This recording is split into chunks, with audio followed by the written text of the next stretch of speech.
call the February 17th, 2026 Board of County Commissioners retreat to order. At this time, I do recognize we have a quorum.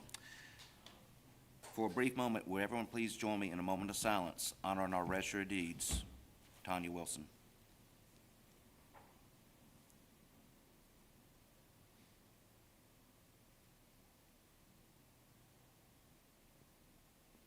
Thank you. Members of the board, you have the agenda before you. Is there any discussions or adjustment of said agenda? Having heard none, do I have a motion to approve the agenda? So moved. We have a motion. Any further discussion? Having heard none, all in favor, please vote by saying aye. Aye. Any opposed? The ayes have it. The agenda's been approved. Before we begin with item number 2, the county manager has an introduction to make. Good morning, everyone. I would like to introduce our interim cooperative extension director, Selena McCoy, who is here with us this morning. She is the director in Granville County. And since Bo has retired, but also chosen to join us this morning, it's nice to see him. Selena is here 2 days a week, and we are happy to have her. And thank you for being here for us in the interim. Thank you. All right. Item number 2, presentation of annual comprehensive financial report for the fiscal year ending June 30th, 2025. Tracy Clayton. Good morning, Commissioners. Good morning. Today we have Hunter Weissman. He is the audit manager for Thompson Price Scott Adams. He's going to give you the audit presentation and the findings and the review for our fiscal 25 audit.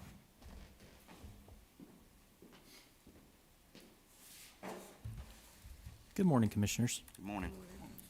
We've handed out a copy of our audit report and the presentation summary. Today we're going to be going from the presentation summary, which is the black packet.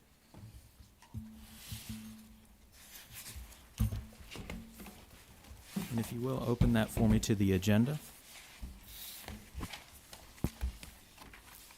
We're going to begin with any general comments and our AUC 260 letter to governance. Then we'll cover the audit results and any LGC required communications. And then we'll have an opportunity for questions and comments at the end before the close. Please turn to the next page. It's the first page of our AUC 260 letter to governance. It notes that we've completed our audit for the fiscal year ending June 30th, 2025 in conformity with government accounting auditing standards and the uniform guidance, as noted in our contract with the county April 25th, 2025. We are responsible for communicating any significant matters related to the audit herein and using our professional judgment that are relevant to your responsibility in overseeing the financial reporting process.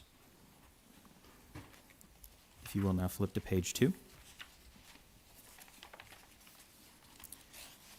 The 2 significant risks that are identified with every audit include the management of override of controls and improper revenue recognition. I do like to call attention to those are for every single audit. They are not just particular to Person County alone. There were 2 new GASB statements adopted during the year, GASB statement number 101 for compensated absences and GASB statement number 102, certain risk disclosures. GASB statement number 101 has a large impact on the treatment of sick leave and was the most consequential one adopted during the year. We do note that there are significant accounting estimates which are made during the course of an audit. For the county, these include allowance for doubtful accounts, compensated absences, and depreciation expense. We do draw your attention as well to the new financial statement disclosure for GASB 101, which is disclosed in the footnotes of the financial statements. We're pleased to note that we had no significant difficulties when dealing with management. We always have a good working relationship with Tracy and her team. We are not aware of any uncorrected material misstatements in the financial statements. Going now to page 3.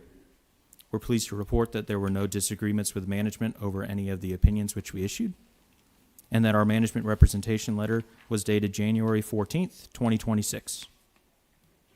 We are not aware of consultation with any other independent accountants during the course of the audit. Next, going into any other significant matters, findings, or issues, we do want to draw your attention to finding 2025-001, which relates to a correction in balances associated to construction projects, as well as finding 2025-002, which relates to a budget violation of $220,000 in the insurance fund. And we're going to cover those a little bit more detail later. There was also one compliance finding, finding 2025-003, which has been discussed with the DSS director. The LGC will no longer initiate communications to the board, so it will expect a response from the board within 60 days of this presentation. As far as other matters, we do not audit the information provided by the actuaries used in determining the local government employees' retirement system, the Register of Deeds, the law enforcement officer's special separation allowance, or any other post-employment benefit reports. Going now to page 4. I do want to draw your attention to the implementation of GASB Statement number 103, Financial Reporting Model Improvements, which will take a significant amount of time to implement for fiscal year 2026 and relates to changes in the management's discussion and analysis, the presentation of the business type entities in the financial statements, and other changes to required supplementary information. Lastly, for the letter, noting the restriction on use, that this information is intended solely for the use of the Board of Commissioners and management of Person County and is not intended to be and should not be used by anyone other than these specified parties.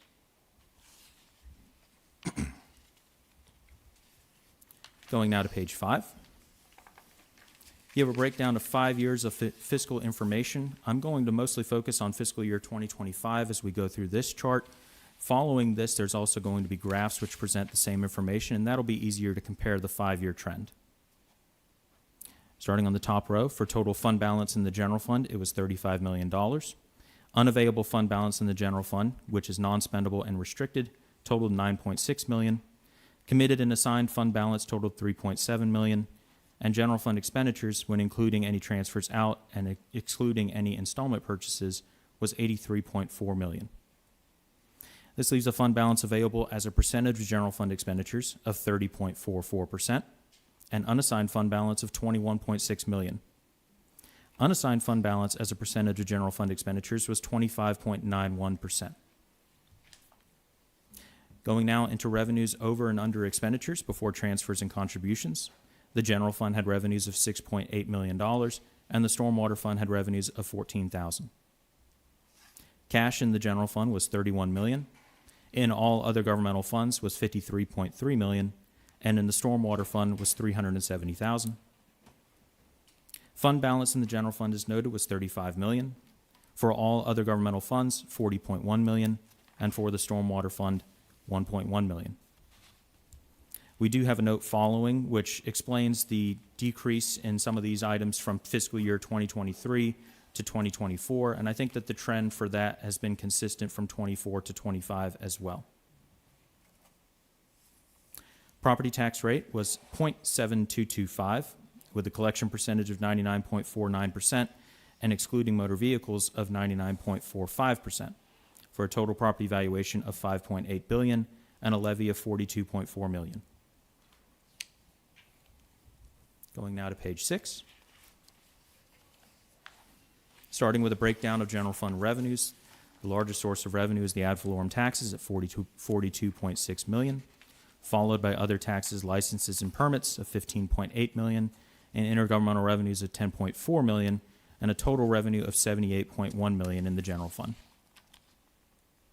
As for a breakdown of general fund expenditures, the largest source of expenditures was public safety at $19.8 million, followed by human services at $15.2 million, education at $15 million, and general government at $11.6 million, for total expenditures of $71.2 million. Going now to page 7. This begins the items that are our charts or our graphs, which present all 5 years' worth of fiscal year information. You can see that the total fund balance was consistent with fiscal year 2024, and as noted, that drop from fiscal year 2023 to 2024 largely relates to the use of ARPA funds.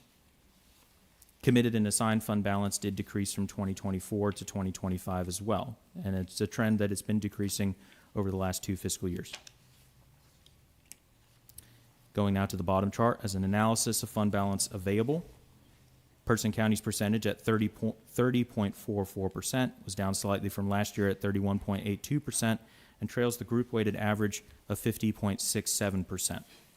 And I will note here that the 2025 group-weighted averages are not available at the date of presentation. The state waits for all audit reports to be prepared and then compiles that information based off of the group in which you fall.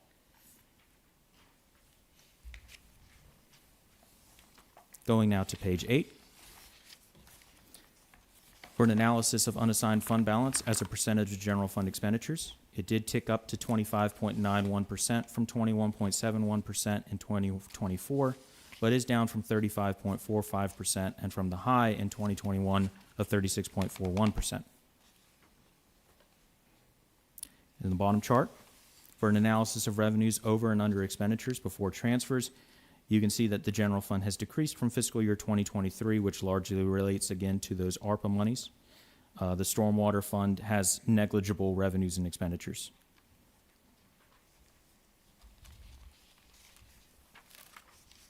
On page 9, you can see an analysis of cash and fund balances at June 30th, 2025. The largest individual fund for cash balances is of course, the general fund, followed by all other governmental funds. And as expected for the fund balance as well, the largest is the general fund, followed by the accumulation of all other governmental funds.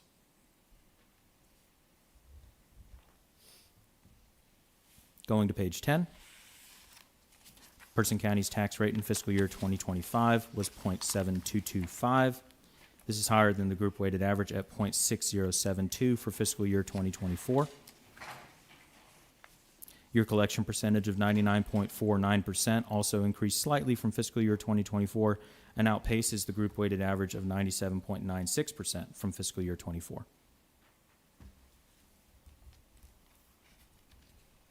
Going now to page 11. As noted, ad valorem taxes are the largest source of revenue for the general fund at 54.53%, followed by other taxes, licenses, and permits at 20.29%, and intergovernmental revenues at 13.41%. And then for general fund expenditures, the largest is public safety at 27.84%, followed by human services at 21.38%, education at 21.08%, and general government at 16.27%. On page 12, we note our additional required communications. As I mentioned earlier, the LGC no longer initiates communications to the board about items it expects the board to respond to, but it does ask us to cover them in the presentation and notes that within 60 days of the presentation, the board is expected to adopt and send them a resolution noting their responses to these items. You do not have to respond to any compliance findings, so finding 2025-003 is not one of the items you will need to respond to. We will note here that finding 2025-001 relates to school assets which were recorded on the county's books. This resulted in a prior period restatement of $5 million for the governmental activities to correct a beginning of construction in process for any school projects that have been recorded. And finding 2025-002, which relates to a budget violation in the insurance fund or internal services fund of $220,000. This resulted from a higher than anticipated volume and magnitude of insurance claims that were incurred during the fiscal year but reported and processed after year end. Those claims have to be recorded as accrued as a payables at year end. That concludes the information for the audit presentation. Are there any questions? Yes, on page 7, you gave the analysis of the fund balance. Yes, sir. So our peer group is 50% fund balance, we're at 30, so we're running 60% of what our peers are in fund balance. This is relating to fund balance in terms of general fund expenditures, but yes, sir. Compared to other counties of the same budget bracket, they are at 50.67% budget to cover general fund expenditures, whereas Person County is at 30.44%.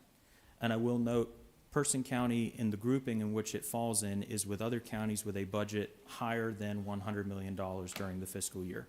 So there is a wide swath of counties that can fall into that grouping, counties significantly larger in population size than Person County, but the state breaks it down into those groups.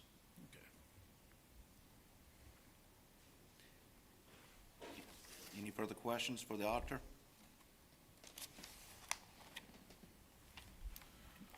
Thank you, sir. Yes, sir. Thank you all.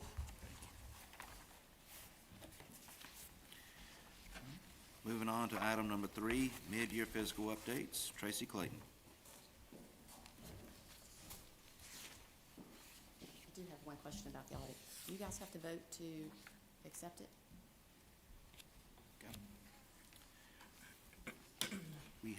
Do we have a motion to accept the previously presented audit? So moved. All right, motion. All in favor, please vote by saying aye. Aye. Any opposed? The ayes have it, the audit's been approved. Thank you.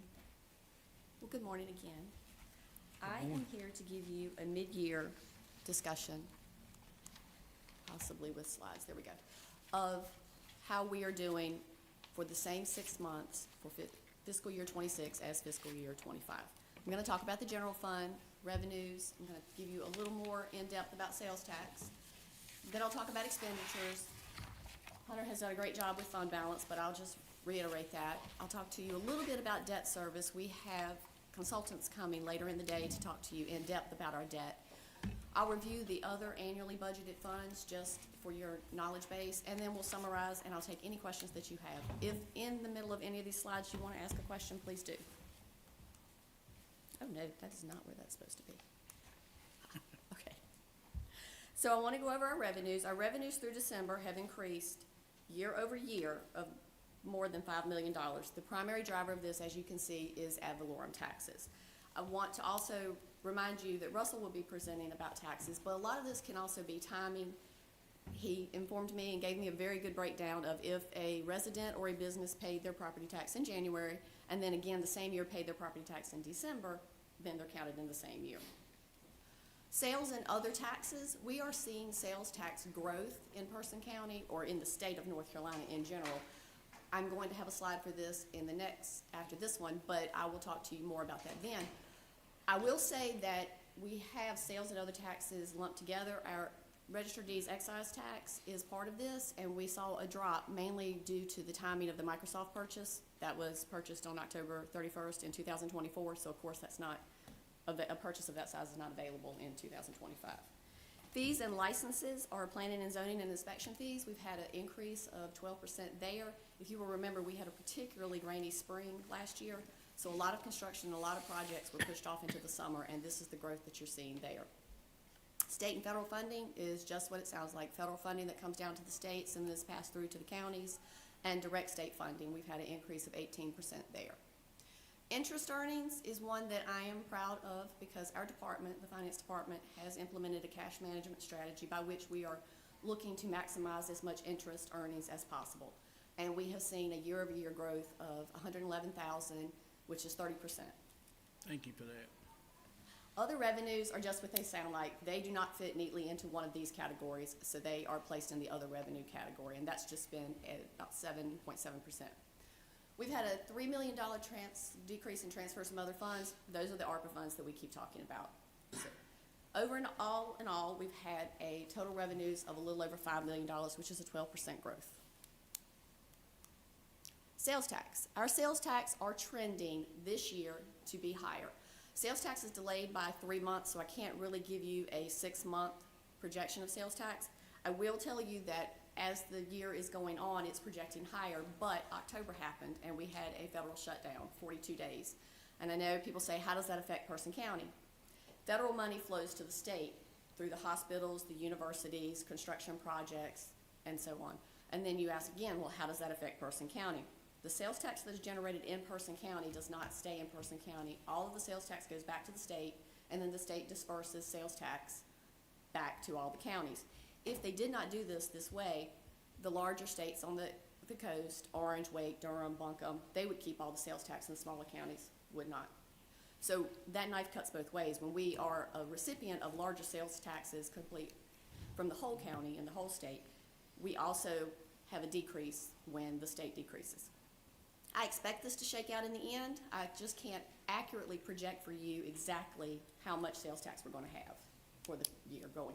If it trends the way it should, I'm looking at maybe $500,000 more in sales tax than we had last year, but I can't 100% guarantee that for you. Do you have any questions about revenues before I move on?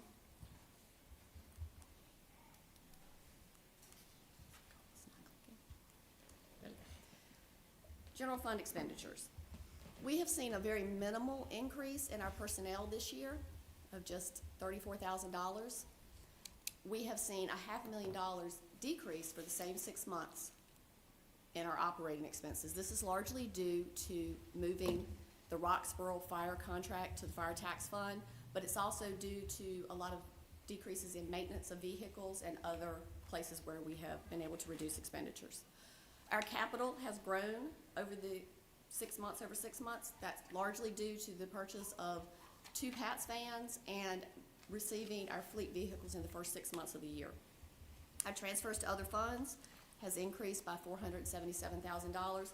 This is the transfer to the CIP fund to support the schools, and it's also an increase in the sales tax transfer to support the schools, for a modest increase of $608,000. Revenues over expenditure this 6-month period are $4.45 million. You see that, but I want you to also remember that the revenues that we're speaking about have to carry us through the last half of this fiscal year and into next fiscal year.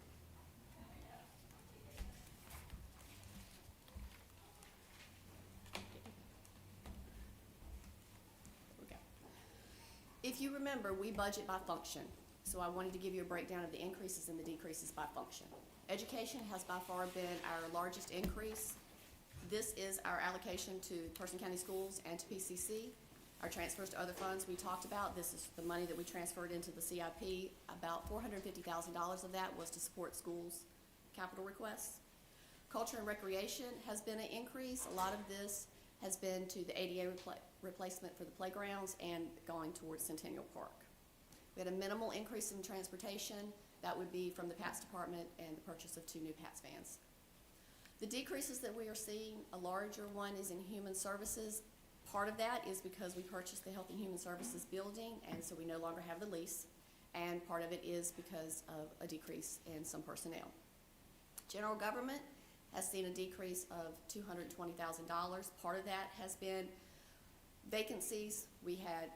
I had a deputy finance director vacancy for quite a while. We had a planning and zoning and a planner vacancy for quite a while. And Tropical Storm Chantel hit in July, which has shown a decrease in $50,000 in occupancy tax, and that is housed in the general government function.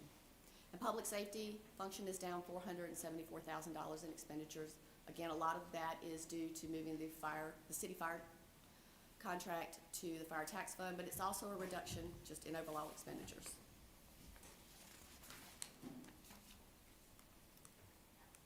We are having a good day. Our unassigned fund balance has risen from 21.7% to 25.9%. Basically, we have several pots of fund balance. We have restricted, which that is fund monies that are designated for a purpose and we're not allowed to use them for anything else. We have allocated, which is monies that the board has set aside for a specific purpose. And then we have unassigned, which is what this is. I do want to call your attention to the fact, if you go through the audit, that our overall pot of money did shrink by $598,000. So where we have more unassigned fund balance, because we were able to use some of the ARPA money for broadband to bring more high-speed internet to the citizens, the pie has shrunk just a little bit. Nope, not working for me. Okay. As I said, we have DEC coming to present you a presentation about the debt, but we do have a limited obligation bond borrowing coming up in July. That is our tentative date, so fiscal year 27. And I wanted to give you an idea of where we stood before and after the issuance. Before the issuance, the county's total debt is $45.5 million, and after we borrow the money to support the schools' ADA compliance needs, it's going to be $65 million. You will see a percentage of how the debt is broken out by county, schools, and PCC. Before the issuance, it's 40% the county. After, it's going to be 31. Schools, it's 39% currently. It will be 53%. PCC is 21 currently, and it will be 16%. Our annual debt service currently is a little over $4 million. Before the issuance next year, it is scheduled to drop because we are retiring a debt in March.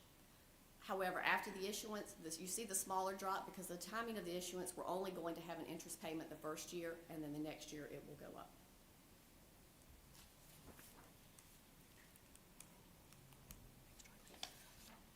other annually budget funds, I wanted to let you know that although I've given you most of the information about the general fund, we do have these other annually budgeted funds. And I just wanted to see if you had any questions about anything related to these funds. And if you have one later, I'll be happy to answer it. I do. Okay. The revolving loan fund. Yes. I thought we always went through the COG for theirs for that. So, We do now. This was a loan that was established long before my tenure here, so that it's just working its way out. We have a few more years of this, and then we will be done with that. Okay, that's just because we have one that's active. Is that Strickland? Yes. Thank you. Okay, to summarize, our revenues have increased July and through December, year over year, by $5.1 million, mostly due to property tax and sales tax growth. Our sales tax revenues are going to have a moderate increase currently of $349,000. I believe if it trends the way that it should, it will be a little over $500,000 at the end of the fiscal year. Our expenditures have had a minimal increase of $608,000 at mid-year, giving us a revenue over expenditures increase of $4.45 million.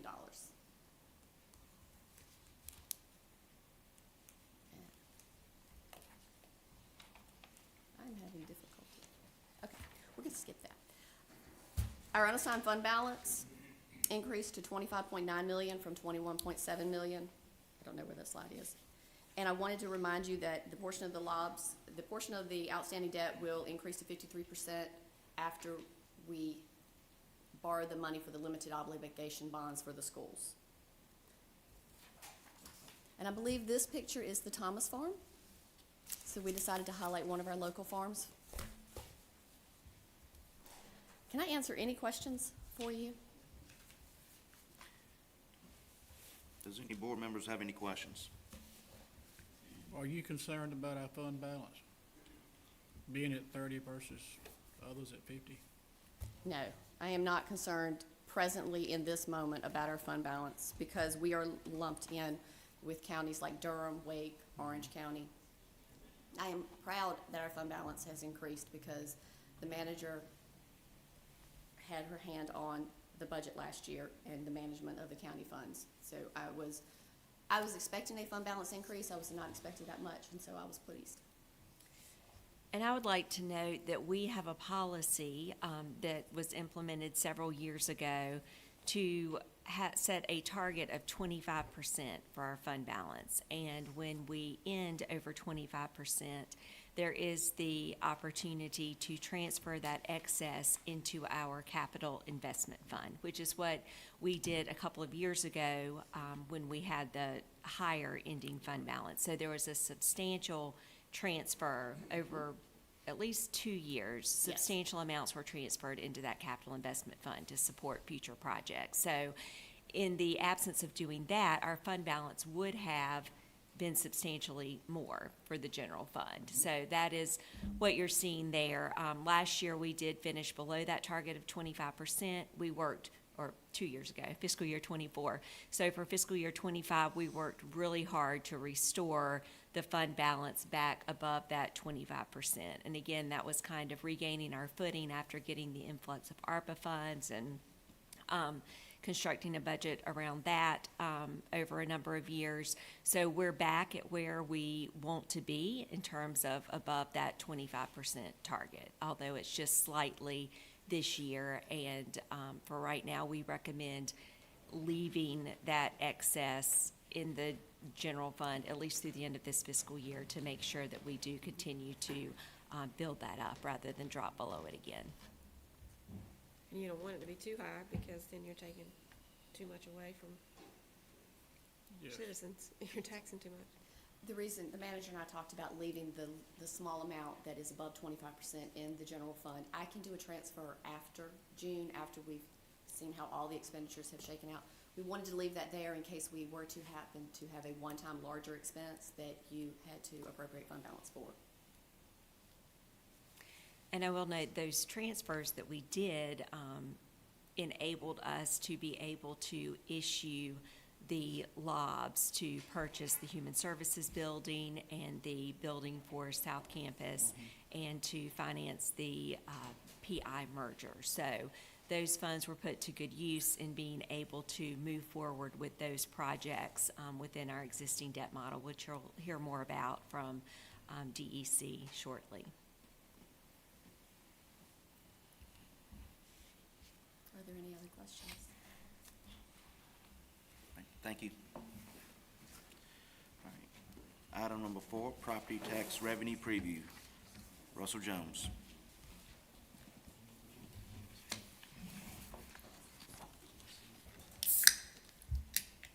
I have a PowerPoint presentation I want to share with you this morning, and we're going to talk about some revenue projections for next year.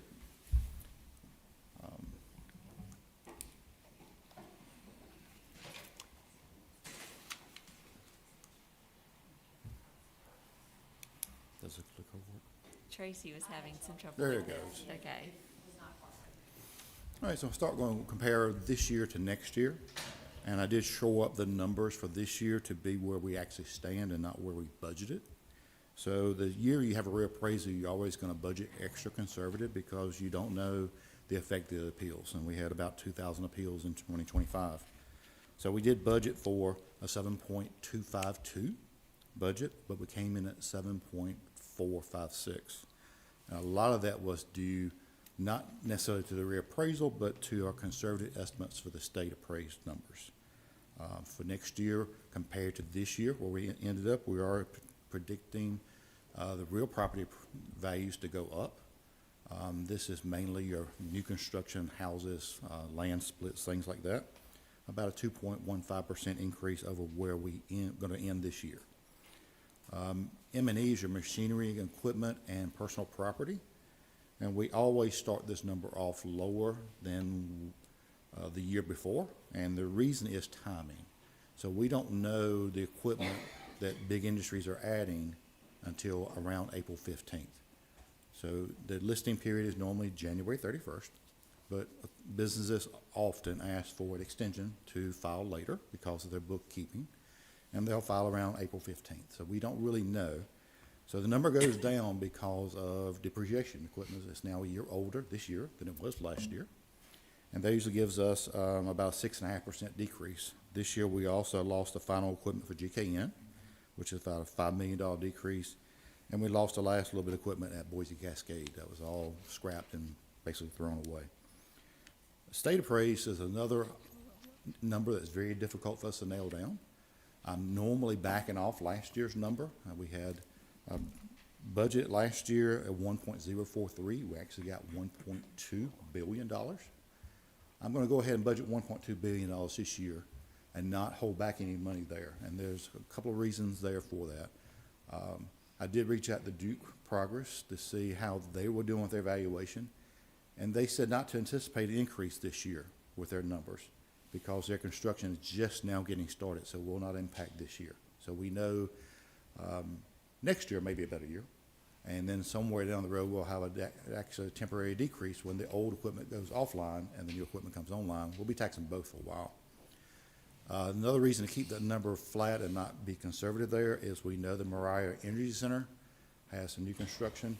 I did reach out to them also and have not heard back. Using the aerial photographs, we know a lot of construction's happened there.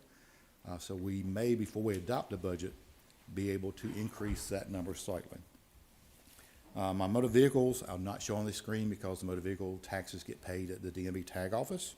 But we are going up from $505 million valuation there to $550 million valuation there.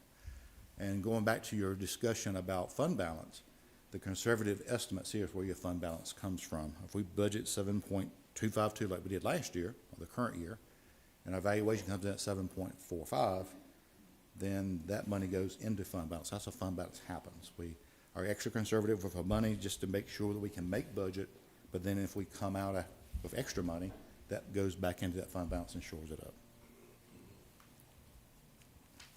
So we're estimating about a 3.62% increase in levy. Similar slide that we had before. This is about fire tax. The only difference in fire tax and county tax, fire tax does not include city properties. So a very similar slide. I won't go over as much detail here, but very similar. You got an increase in your real property, a decrease in machinery, flat on your state value, overall an increase there. And we're looking at increase of, around 2.24% for real property. And I don't have the overall increase, 3.58. And motor vehicles did the same thing. They went up slightly on motor vehicles. Since your state appraised is such a big number, I always take time to show how much valuation has changed over the state appraised. And you did see back in 19 and 2020, we did have a decrease in that state appraised values. But since then, they've gone up, but they go up so unpredictable. You know, $74 million increase one year, just a $12 million increase in next year. And the state appraised is a different valuation method. It is done by the state, that's why you can call it state appraised. But it takes the income approach for all the state appraised properties, which could be anything from your railroads to your bus lines to telephone, public gas, power plants. They take all the income for the entire company and they split it by the valuation and investment in each county. So we could actually have a decrease in our value while we're adding new stuff because they added more somewhere else. And we don't have this number until September 1. And so that's the big challenge for us with the state appraised being about 16% of our overall budget. To have to set a budget late June that we have 16% unknown until September 1. So that's why we're extra conservative in Person County, is strictly because of the high percentages. Us and Brunswick County are in the same boat on that issue. And just a simple graph showing the same numbers that I showed you before. It goes up and have a little bit of dip here and there, but we do anticipate an increase in state appraisal next year. And then my final slide, which is the slide that everyone goes to more, is what does 1 penny look like next year? And I am using the 98.5% collection rate that the board adopted in the current year for next year's projections. 1 penny estimated to generate $795,000 in income. And on this fire tax, $686. And again, that 98.5, the same tax rate using those estimates. Last year, compared at $795, last year for the county was $770, and $774.20 to be exact. And your fire tax went from $663, $669 to $686, $423. So each penny is going to bring in more money next year. That represents the valuation growth. A lot of it is state appraised growth, and of course, real property going up. And then also knowing where your reappraisal numbers landed after all the appeals were done. Any questions? Any questions for Russell from the board?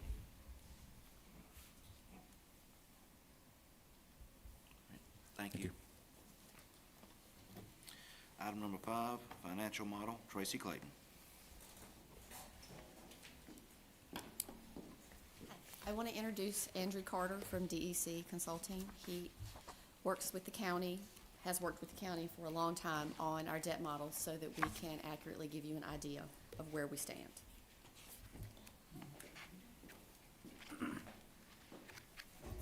Good morning. Thank you morning. for having me today. Last time I appeared, I believe, was in 2023. I think was the last time I appeared in this room before y'all. I recognize some faces and some new faces, obviously, since then. So thank you for having me here today. I assume this is my clicker, right? Point it. That'd be nice. Gotcha. There we go. Put it up here just in case so I can read a little bit better. So I'm here today to talk about the financial model. You all started this and created it in 2018 and 2019, so it's been operating for about 6 or 7 years now. It's been very successful for you all. We'll talk about how did we get there from now to here, the positive impacts of the commissioner's decisions over those years, also through some very positive impacts through the COVID time period, kind of where's the model now and where are we going. Also looking forward past the current plans we have in the model, what do we have beyond that that you can start thinking about on the capital side and start looking for our next real vision for the next round of planning. So we'll go through a little bit of, here we go. You know, how do we get here? What is the CIF, as we call it?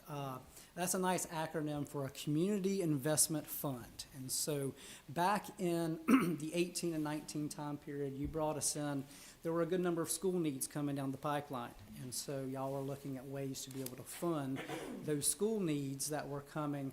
And so one of the ways you did that was through the establishment of this Community Investment Fund. If you go back and look in your audit, there is a fund that these monies flow in and out of for your capital. And so what does this do? It puts all the capital in one place. We've essentially created, for lack of a better word, a type of enterprise system for your capital.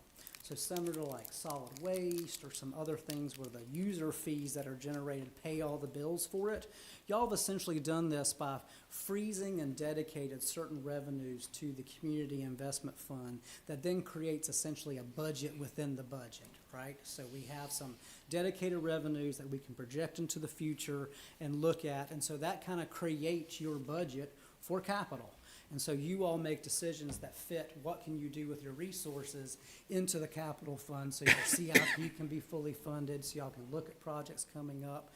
And that really creates your budget within a budget. So you've created a revenue stream that is dedicated to capital.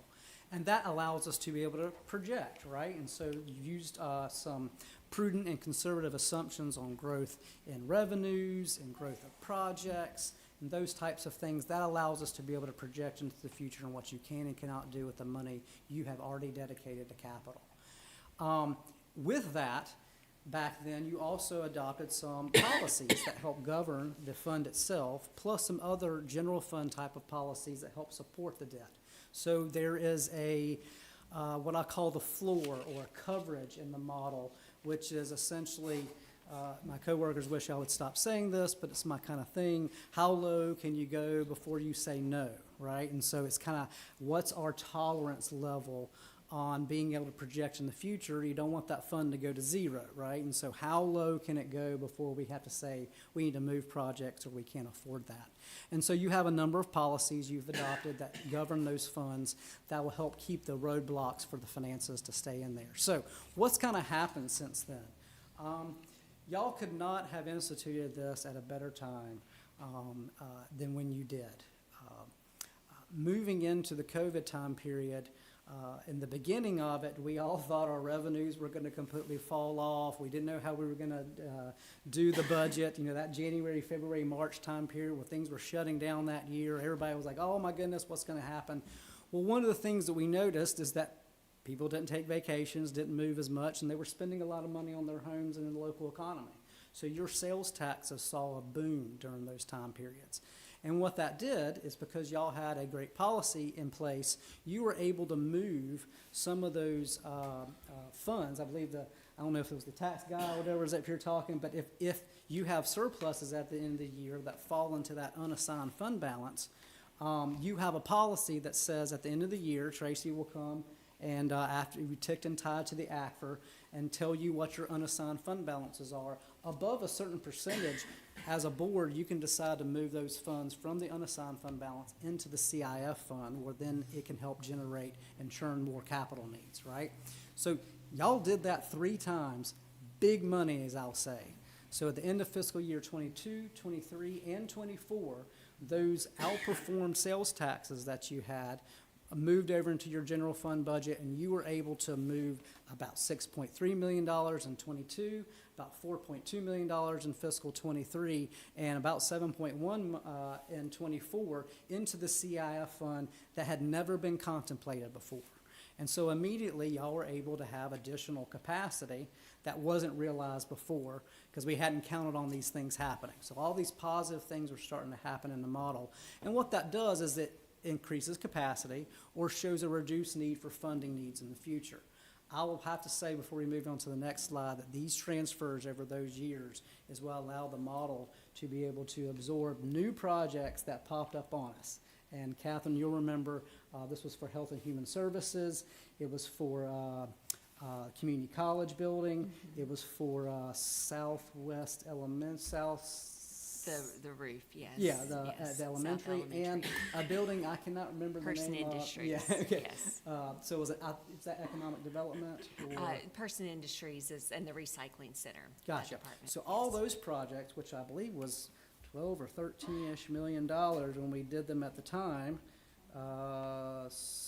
it was, about 18 or 20 million dollars worth of projects. That wasn't contemplated in the model before. And I think we were only able to afford it because we had some great big transfers due to y'all's policies that really helped y'all to be able to do those projects and didn't have to come up with other resources all of a sudden. So I think that was a big positive, I want to say, and a great policy of the board that has allowed you to do more than what you had contemplated without having a change in the tax rate or move any additional money from your budget. So congratulations, I will say there.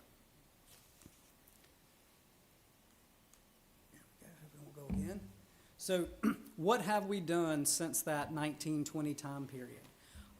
In 2022, there was a resolution that was passed by the board that intended to fund the schools through their next 3 issuances. That was approximately, I think, 36 to 38 million. I forget exactly what was on the resolution. And so those are the 3 projects we have currently planned, one of which is, we've only issued one of them. So in 2023, we issued approximately 12 million for the school system to hit the first tranche of this $36-ish million money that we have contracted with them.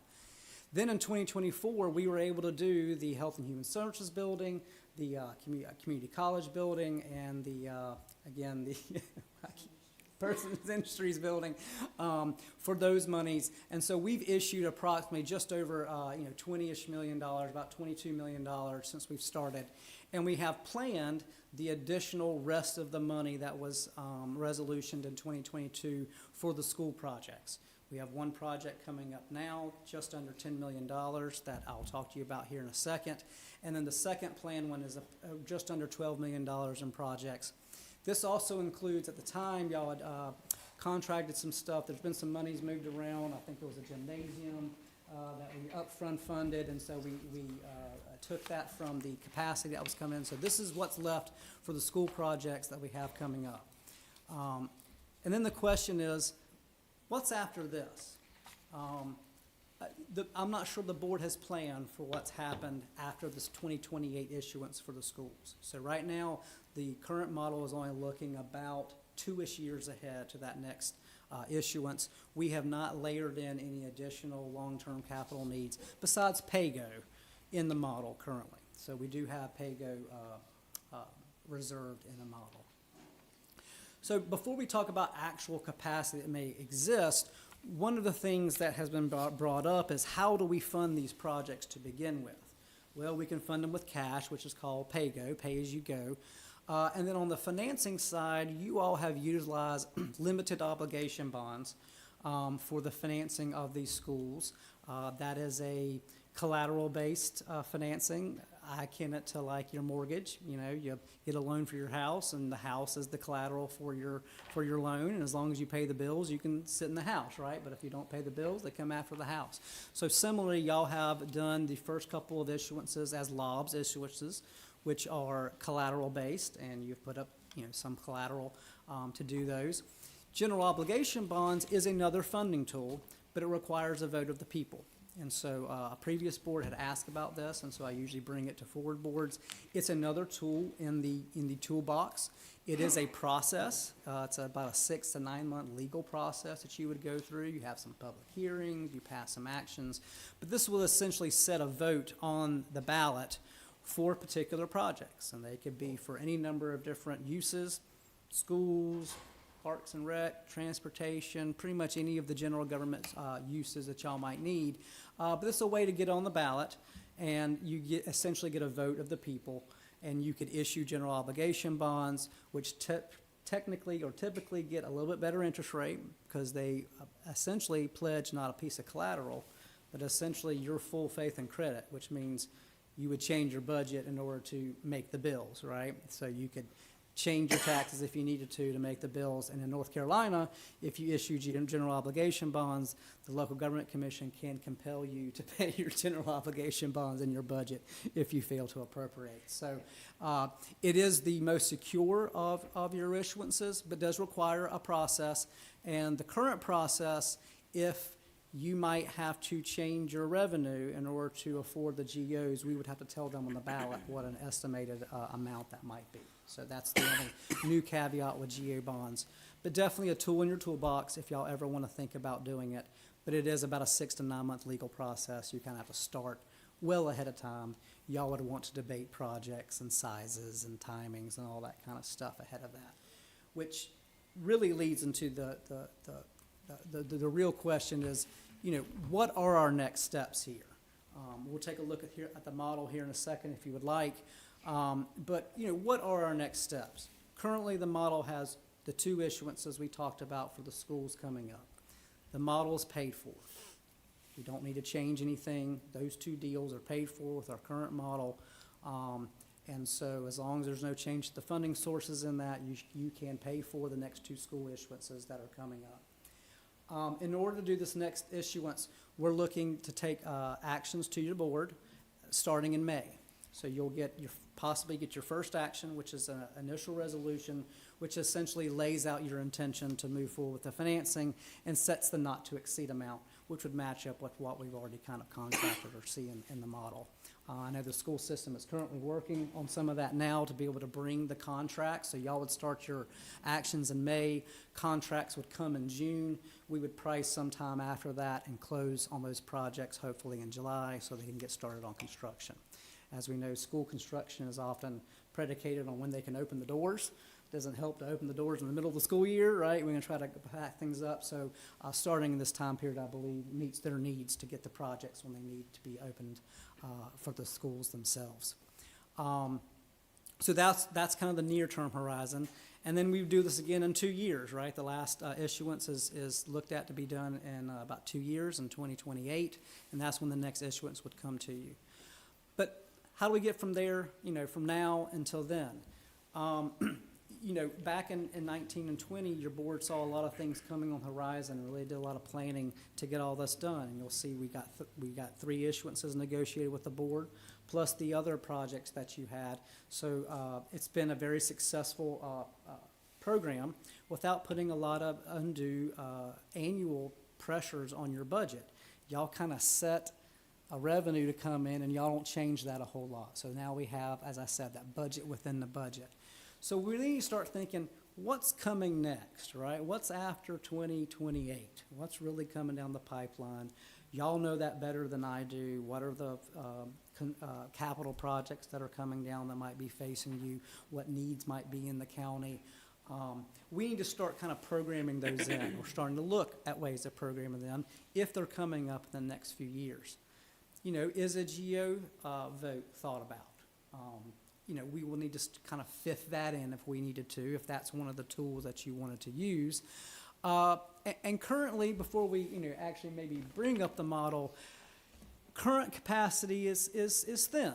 You know, we have basically contracted to do the 3 projects with the schools, one of which we've issued. We were able to do what I call the surprise projects popped up, and we were able to do that without any changes. But right now, there's not a whole lot of capacity on the back end after 2028, when we do the last school deal. So how do we get more capacity in your current model? Well, there's a couple different ways. We can push projects out, you know, look at when the projects might actually come in. And then, one of the only other ways is finding additional revenue into the model, whether that's finding savings in the budget that you will now transfer over to the CIF fund, or any other method that you might have to be able to increase the revenue to the model. So what's going to be most successful is this last point. Discussion and prioritization of projects are imperative for successful planning. Knowing what's coming down the pipeline through your CIP, and then looking at different methods we can to fund it. We can take your projects and priorities and start giving you what-if scenarios with the model to give you all the tools you need to figure out when you want a project and how much it might cost you in order to do so. So that's really where do we go from now was we need to kind of think about what's past 2028. And I know we had looked at a couple of different scenarios in a certain sense. And one of the numbers I've just thrown out is, you know, at 2030, we can probably only squeeze out about $3.5 million more dollars out of this model over and above what we already have. So 2030, we're getting ready to do about, you know, 10 million for the schools now, another 12 million in 28. That will finish up the contracted amount or the resolution amount we have with the schools. And then if we do something 2 years later, currently with our estimate of revenues, about 3.5 million could be afforded in 2030. After that, there's not much capacity until probably 2040. So there's a good time period where essentially y'all have committed your revenues to the bills you've already done, which is your current debt service, and we have room in here for PAYGO. So there is room for PAYGO. It's not all going into the debt side, so we still have to reserve that room for PAYGO. But essentially, y'all have been able to build up a pretty good fund balance in the CIF fund. And I'm sure that can look real attractive to try to spend on some projects. But we have planned uses for that. Essentially, the fund balance in the CIF fund hedges off all the years where your revenues don't meet expenditures. So we are leveraging the fund balance that's already there to get you the projects that we currently have. So I guess the name of the game is we need to start looking what's past 2028 and how we might be able to fit in your next needs, if there are any coming up on the horizon. But I think we need to keep steady in the model and the revenues that are coming into it, which are essentially two. There are two major revenues coming into your CIF model. There's a school sales tax that comes in to help support the school part of the debt and PAYGO, and then you have a general fund transfer of approximately $3,434,182, a nice round number coming over, but that's essentially what's being supported in the model. You have some health and human services money coming over that helps support some of the debt that we did last year in 2024, and there's some lottery monies, but it's not big money for the model, but it does help support. And so essentially that's what's supported is a general fund transfer and some school sales tax into this model. So I am here as long as you need me for questions and comments. We could, if you wanted to, look a more deep dive into the model, if you want to look at some of the tabs, how some of the assumptions and stuff work, but otherwise, essentially laying out, y'all can afford the school projects you've already intended to do. After that, not a whole lot of capacity, some, and then we need to start thinking what's coming after 2028. I have a general question. Of course. Not related to schools or anything, but let's say that with the bond, when you were talking about that, and the vote is placed on the ballot, and the community votes in favor of something, Gotcha. but the county never does it. So give me an example of how or why that could happen.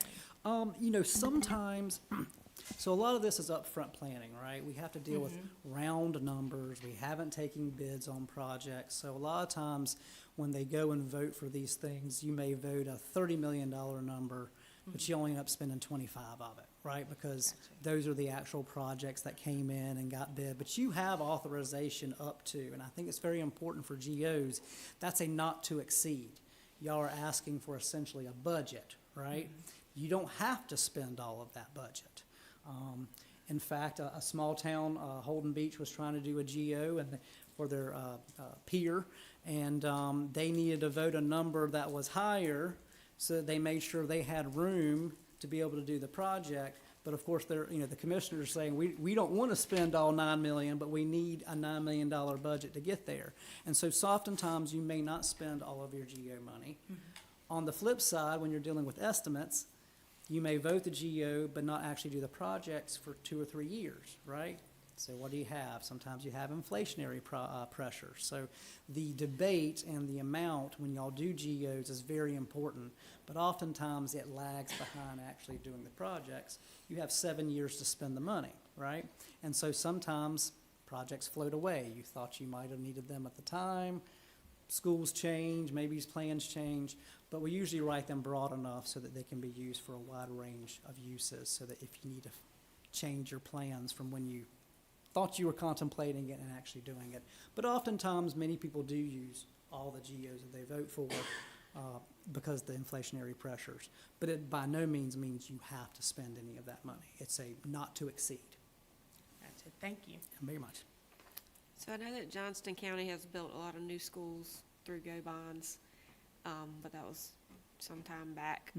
And you said there's a 6 to 9 month legal process, but I think legislation was passed that they now have to fall on an election year, is that right?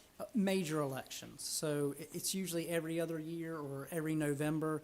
People used to, you put them on primaries, and they have basically moved them so they have to be on your major elections, not just primary votes. So they have to be on a general election in midterms or It could be a presidential midterm years? or, yeah, but just can't usually be during primaries, which is, sometimes people used to put the vote on the primaries. And have you followed any in recent years? Are they generally for education? Yeah, if you look at the GO votes across the state and such, typically GO votes can pass. It usually depends on the projects. With a vote, you want to attempt to try to get the widest audience to vote for it, right? And so you usually want to try to make the GO project that you have affecting the most number of citizens and constituents that you can. So kind of spread it out to all corners of the county possibly. Sometimes GO votes are for specific single projects. We need a specific high school in one place, and that's the vote that we're making. Those can be successful as well, but sometimes it just depends. Is it the central high school that most of the county is going to? And so there's some political things we have to think about on a GO vote to get people to vote for it. But generally in this state, GO bonds pass, especially for schools, roads, that type of stuff. It's usually things like the one in Holden Beach didn't pass. It failed by 15 votes, but it didn't pass because it was for peer. It was a little more recreational than, mission critical, general, government type of needs. So in general, they do, but it just depends on the place and the constituents and the needs, oftentimes.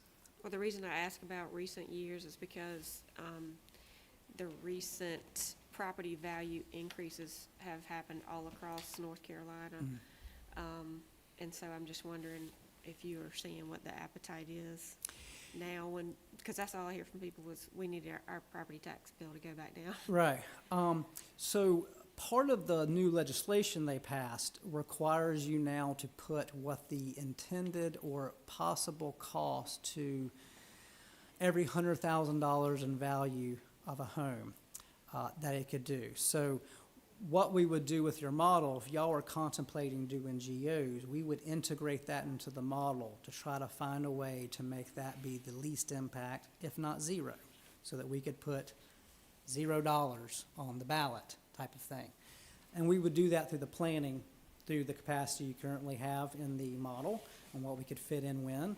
And so we might be able to do those things, but part of the application you make for a GO bond is to the local government commission where you kind of have to show how you're going to pay for it.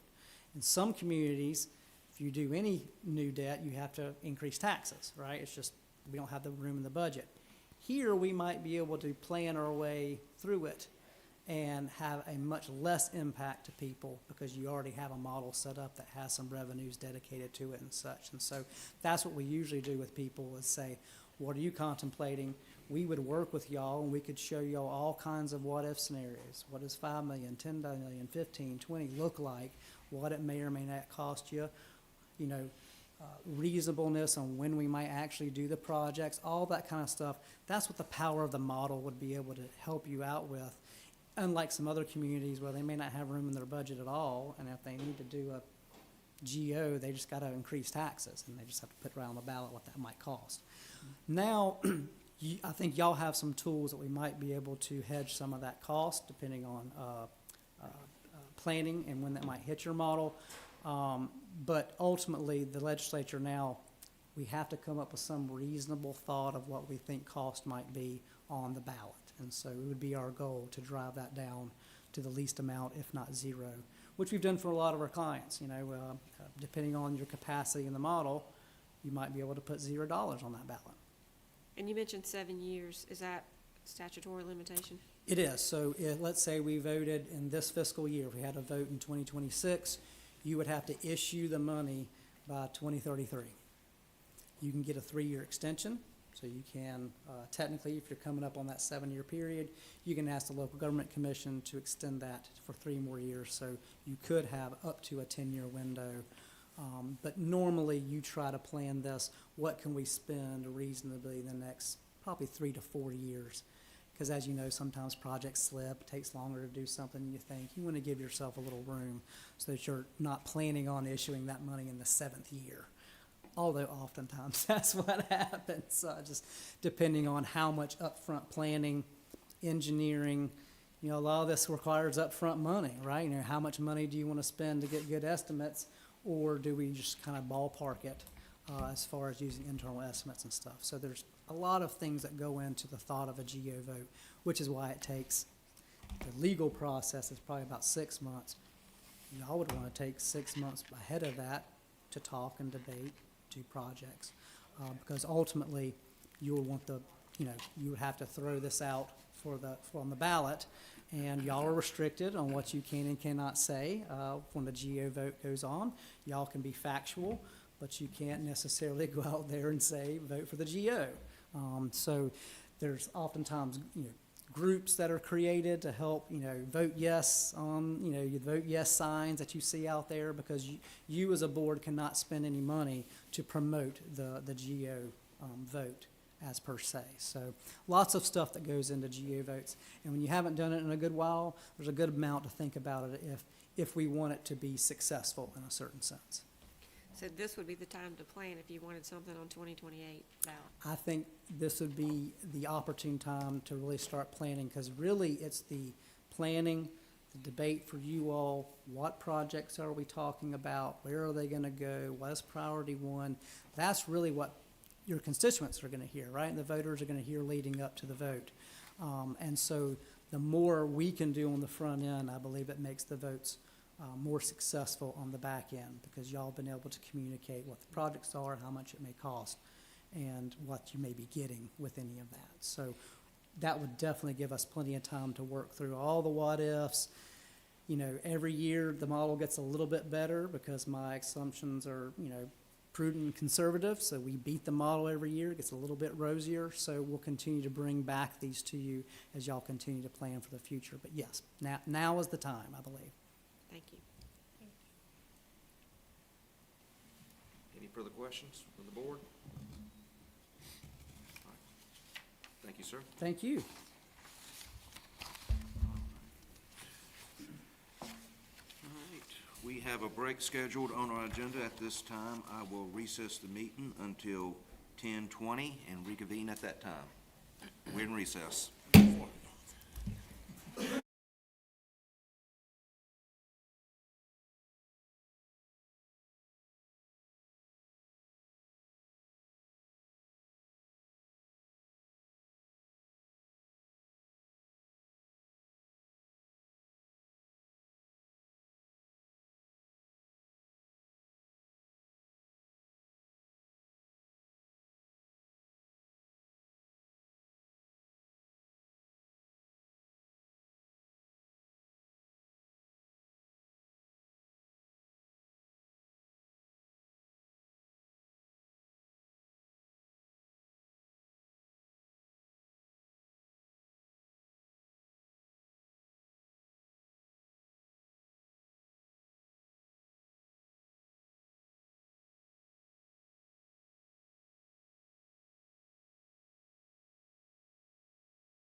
I have 10:20, and I'm reconvening the Board of Commissioners meeting back to order.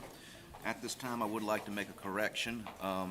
The chair overlooked the consent agenda, and it needs to be approved. At this time, do I have a motion to approve the consent agenda? So moved. We have a motion. Any further discussion? Having hearing none, all in favor, please vote by saying aye. Aye. Any opposed? The ayes have it. Motion's been approved. Moving on to item number 6, fiscal year 27 budget preview, county manager. Okay, good morning, everyone. Good morning. I will wait for IT to pull up the presentation. There we go. And let me see if I can get the clicker to work. Okay, there we go. So I have quite a bit of material to cover with you all this morning. I am happy for y'all to interject and ask questions as we go along. You don't have to hold those to the end. The first thing I did want to highlight was some of the accomplishments from fiscal year 26. So we're halfway through the fiscal year, or a little over halfway through the fiscal year at this point. And I pulled out the focus areas from our strategic plan and just provided some examples of significant accomplishments in the current fiscal year. These are certainly not exhaustive, but just a few key examples. So as far as economic opportunity and growth, I'd like to highlight progress that's been made at Raleigh Regional Airport at Person County. We've completed the runway, taxiway, and apron rehabilitation project, as well as the access road rehabilitation project. We have also completed the design for the new terminal building, and we are in the process of pursuing funding for that particular project. We have submitted a grant application to the FAA requesting federal funding. Then we've made some progress on approving planning ordinance text amendments to improve the development process, and supported Duke Energy's application to the state to proceed with the Person County Energy Complex. So this is the construction of 2 natural gas plants at the site of the current Roxborough plant. This is to enable Duke Energy to work towards meeting its goals within the carbon plan.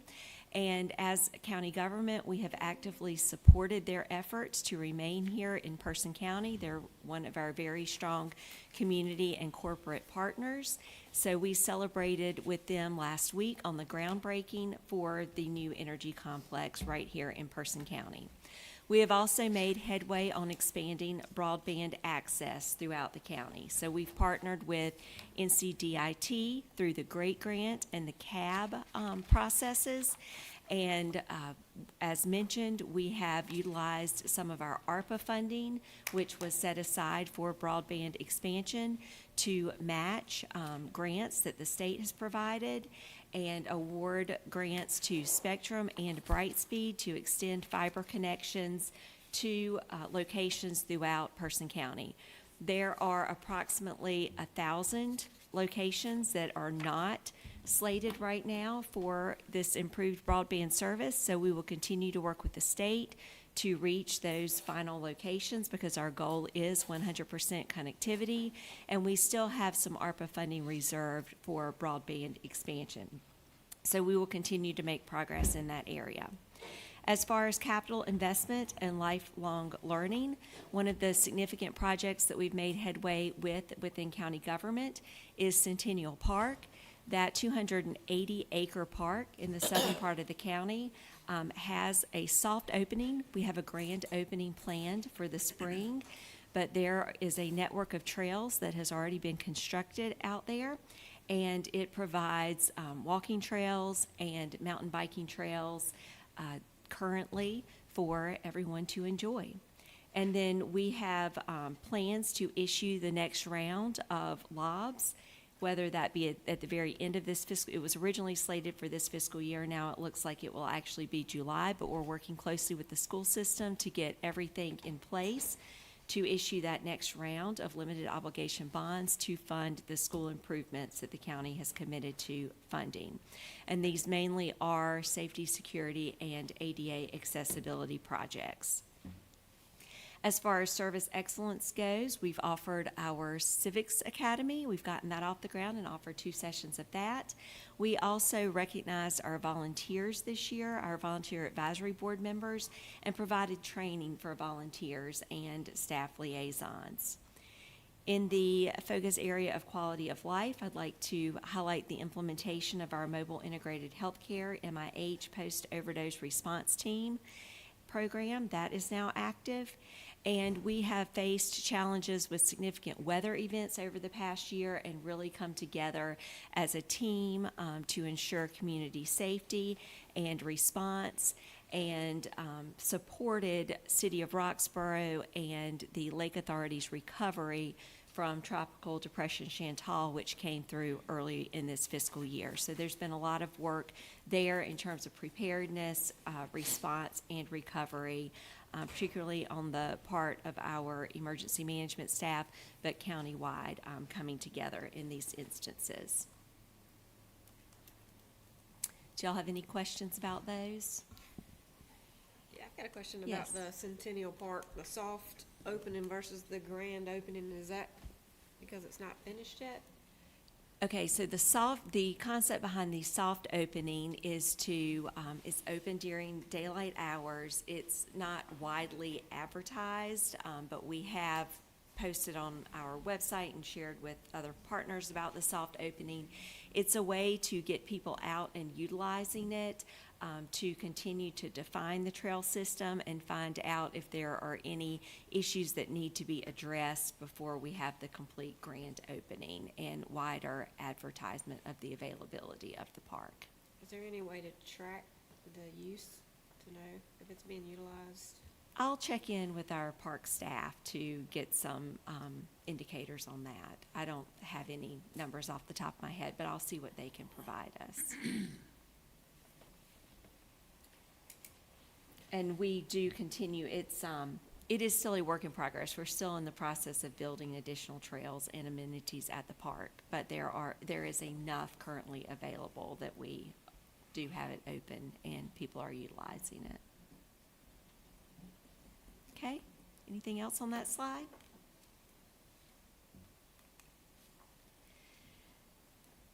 Some of the big ticket items coming up as we look forward to the fiscal year 27 budgeting process. So far, we have received 16 new position requests from departments, and I will provide the details of those on a later slide. We, per the recommendation of the consultants that completed our classification and pay study a couple of years ago, we have an index that we use to calculate a cost of living adjustment each year.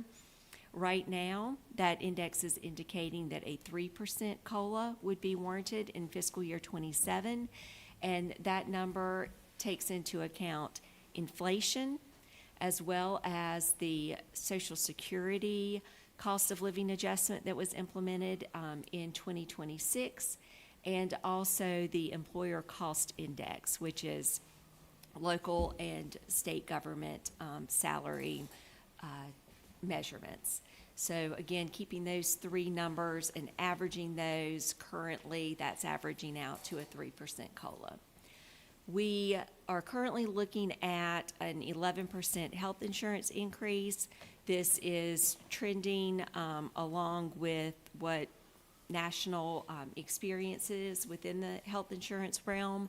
Each year, we work very closely with our broker, with Mark III, to find ways to limit that increase. So we will bid out the health plan again this year. We will also work on carving out certain provisions within our health plan that we could be able to utilize a different funding mechanism or approach to being able to limit that increase. So that's very preliminary based on our experience so far this year, and we're going to do everything that we can to actually see that come in lower when it comes time to budget for that. We are also looking at public safety pay. So this would be carve out an internal study conducted by Human Resources staff, and they are looking specifically at our Emergency Services Department and the Sheriff's Office in terms of pay for those positions to determine if there are any adjustments that should be made in advance of the next fiscal year. We would anticipate in fiscal year '28 budgeting for a comprehensive classification or a countywide classification and pay plan study. This would be 5 years out from the last plan that we conducted, and it's recommended that we do these routinely in order to ensure that our pay plan remains strong. If we find that we need to make some adjustments to public safety pay in the upcoming fiscal year, we'll make that proposal to the Board of Commissioners, and that also helps minimize the impact of that countywide pay study later if we make progression in that particular area, if a need is found. But we do feel confident that we have done a good job of keeping our pay plan up to keeping it strong over the last few years once we implemented the consultant's recommendations by continuing to have a combination of a cost of living adjustment each year coupled with merit pay to continue to move our employees through the salary grades that have been established for their position. So we've been keeping a close eye on this and feel like our pay plan is in a good place. But we do know there's always market pressures with public safety, particularly with our paramedic positions. We are finding that the market for that is extremely competitive right now, and that's one area that we've identified where we have challenges with our starting pay. So we're going to look at those positions comprehensively this year. I will note that as far as services and our budget for those for the upcoming fiscal year, we are seeing an increase in legal services and anticipate needing to budget more for that in the coming year. Jail medical, we had made strides in that. The Sheriff's Office had identified ways to utilize the Affordable Care Act to bring down those expenses. We budgeted less in the current fiscal year, and we are seeing that our experience has been less. But looking forward, there have been changes at the federal level that no longer make that particular plan available for our inmates. So we do anticipate rising costs in the next fiscal year. So we are anticipating that we will need to increase that budget. And then security for social services, we continue to see rising costs there in contracting for security for the social services department. With facilities, we have ongoing maintenance needs in aging facilities, so we will continue to see costs there, as well as the need where we are outgrowing certain spaces, the need to do some reconfigurations and some construction or remodeling associated with being able to create more space for our staff and for operations. With equipment and supplies, our jail food contract is going up by 9.5% for next year, so we're needing to build in additional funding there. We have a larger number of technology requests in the budget. That may be something that we're able to minimize going into the next fiscal year. We'll have to make some choices there. There may be some funding available in this fiscal year to go ahead and meet some of those needs. And then we have a replacement ambulance in the budget, which is a big ticket item. I've got some of these itemized in more detail on the next slide. Economic development, I know that the board has an interest in enhancing our economic development efforts, so we may need to have some discussion around increasing our budget for recruitment incentives within the Economic Catalyst Fund, as well as funding any needs for product development, whether that's property acquisition or proceeding, with spec buildings or other projects that the Economic Development Commission may recommend or that the Board of Commissioners would like to pursue. With education funding, Person County Schools, as you know, we did increase funding for them this year. We do not have their budget request for the upcoming year, but we will be putting additional funding into capital with the issuance of the next round of LOBs. And with Piedmont Community College, we have received their budget request for next year, and it's about a 9.5% increase for their operating expenses. So just to go, well, okay, before I go forward, do y'all have any questions about what I just covered on this particular slide? What was the increase, you gave for food for the jail again? So that one specifically, and let's see, I do have a slide that I added, so I'll just go forward to that and then we'll go back. These are the specific operational increases that are above 25% that I pulled out, or not 25%, $25,000 that I pulled out of the requests that we've received to date. So with all of these add up to about $1.2 million increase over what we have budgeted in the current fiscal year. So the replacement ambulance is $360,000, and this is just to allocate funding in the upcoming year so that we can place an order to get ahead, because actually receiving an ambulance is about a 2-year process. So we are still waiting to receive one that we ordered in a previous fiscal year. So it will be very helpful when we do get that one, but we have a 2018 ambulance with over 250,000 miles. And so in planning ahead, we are wanting to go ahead and budget funding to replace that one. And again, we likely would not receive that for another year or two. Jail medical, we are building in $200,000 more than we have currently in this fiscal year. We have $550 in the budget. They're requesting $750 for next year. There's your increase on Piedmont Community College, so the increase represents $170,000. Maintenance and repair special projects, we had a very minimal budget for that this year of about $18,000. So we have built in quite a few smaller projects that don't meet the CIP threshold in the general services budget that we would like to accomplish in the next year. And again, these are requests. These have not gone through the complete vetting process to determine what will be in the manager's recommended budget. All of this, I'm going to get feedback from you all today and going forward, and we will look at these particular projects through that lens as far as what makes it into the recommended budget. We've got a new service within animal services for a pet care mobile clinic for spay and neutering. And then legal services, we're looking at about a $60,000 increase to that budget based on our experience so far. Communication center backup, creating a backup center, $45,000 price tag. And then there's, to answer your inmate food services, it's an additional $40,000 in that budget to address the 9.5% increase. We've got funding in to upfit a new vehicle for the fire marshal, maintenance and repair, parks, buildings, and grounds, additional funding in that request, and then a need to do maintenance on our radio towers. Those are the public safety communication towers that are out in the county. We're seeing some rust that needs to be addressed on those towers for maintenance.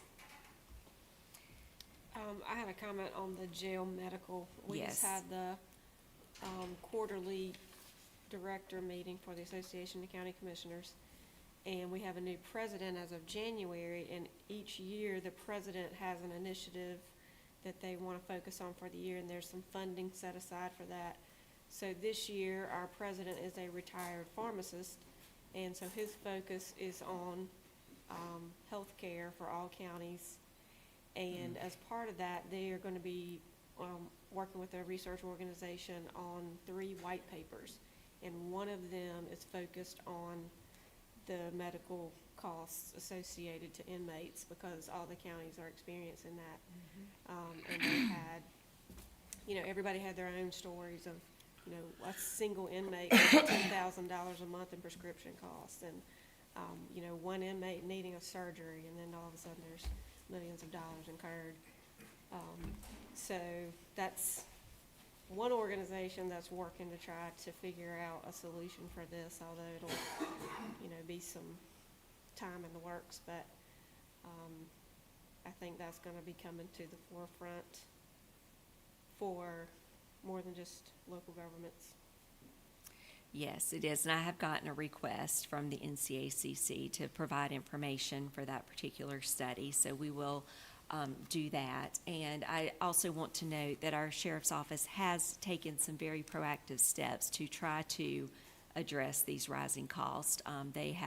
They're providing more hours of a nurse on site, so that's helping be able to meet needs on site in the jail rather than needing to transport inmates to the hospital.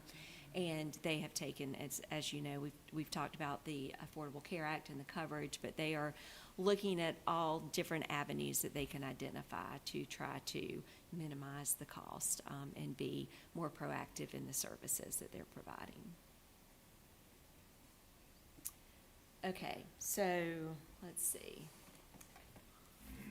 Are there any other questions on this particular slide? This was just meant to show y'all, again, pulling out of the request, some of those needs that have been identified by departments that fall into this category of big ticket items that I had on the earlier slide that do quickly add up over and above what we have in our current operational budget. So I do want to go back to this particular slide here.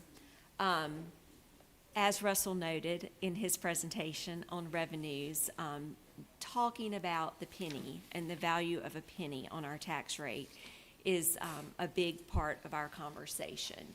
So in the current fiscal year, as Russell noted, 1 penny on the tax rate within the general fund generates $770,420. So at a 63-cent tax rate, that brings in about $48.5 million in property tax revenues.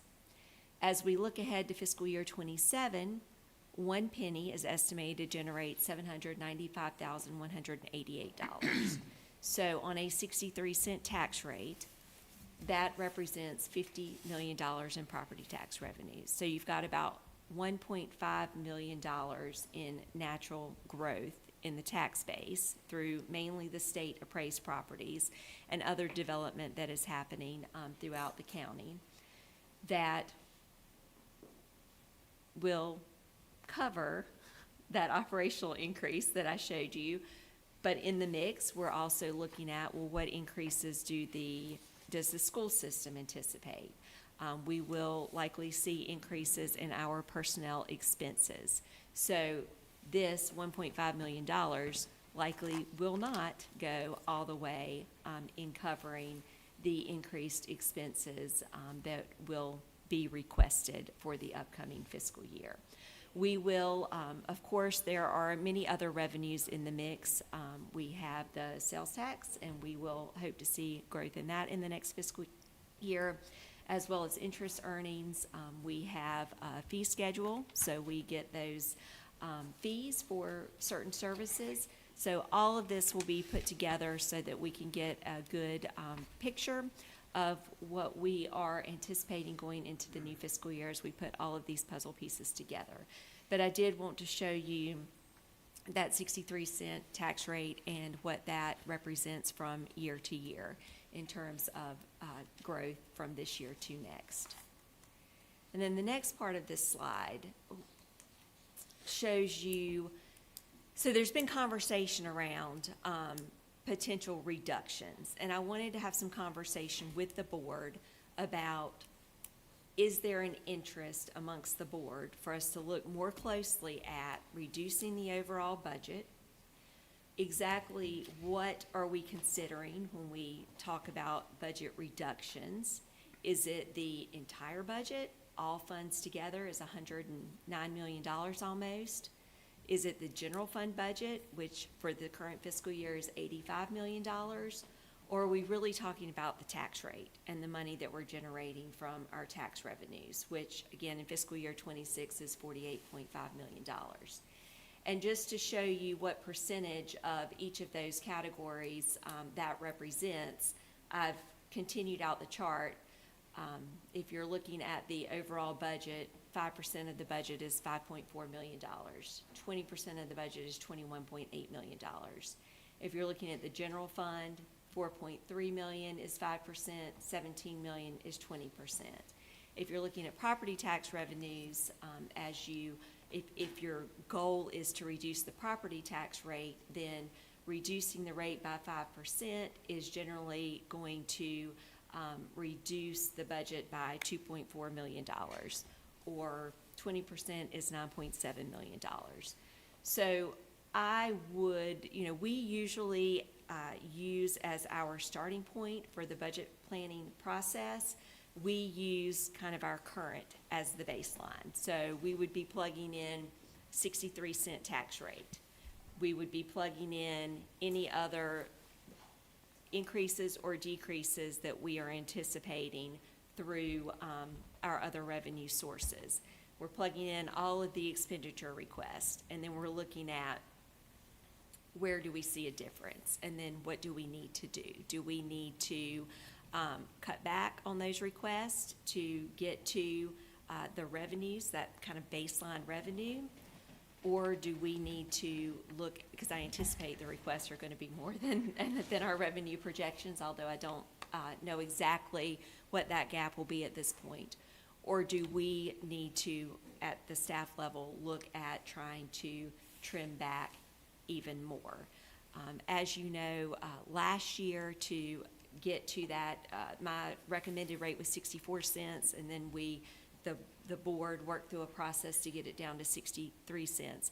But we had trimmed, more than $10 million off the request last year. So we have really taken a hard look at our budget year after year after year to trim and come in as close as possible as we can to our current level of services and what we have pledged going forward, in terms of support for the school system, to minimize those budgetary increases. We face the inflationary pressures just as the school system faces, just as Piedmont Community College faces, just as our vendors face, as you can see with the requests that we've gotten for food services in the jail in terms of their increase. Another example I would provide when it comes to technology, our Chief Information Officer, Chris Puryear, has shared with me that there are certain components of laptops and desktops that have escalated in price due to that part being needed for AI technology. So the price is being driven up, so we are looking at paying quite a bit more for laptops and desktops going forward. So that's just one place where we are seeing these concrete increases in prices that's just been shared with me recently. But just across the board, prices just tend to increase along with inflation, so we would anticipate seeing those same pressures through our budgeting process. Are there any questions or feedback about this particular slide?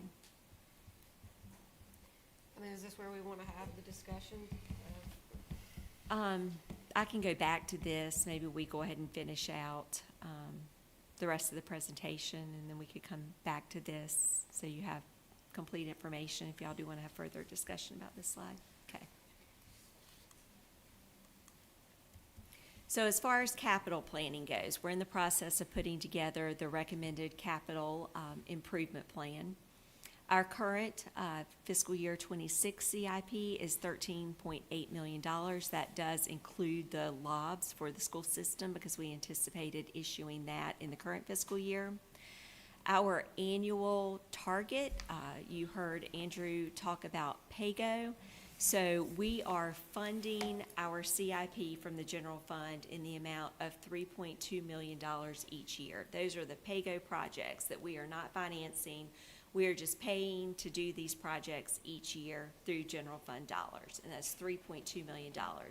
So over 5 years, that $3.2 million equals a $16 million plan. Like we're as an organization saying we can afford to pay about $16 million just out of our budget over the next 5 years for capital projects.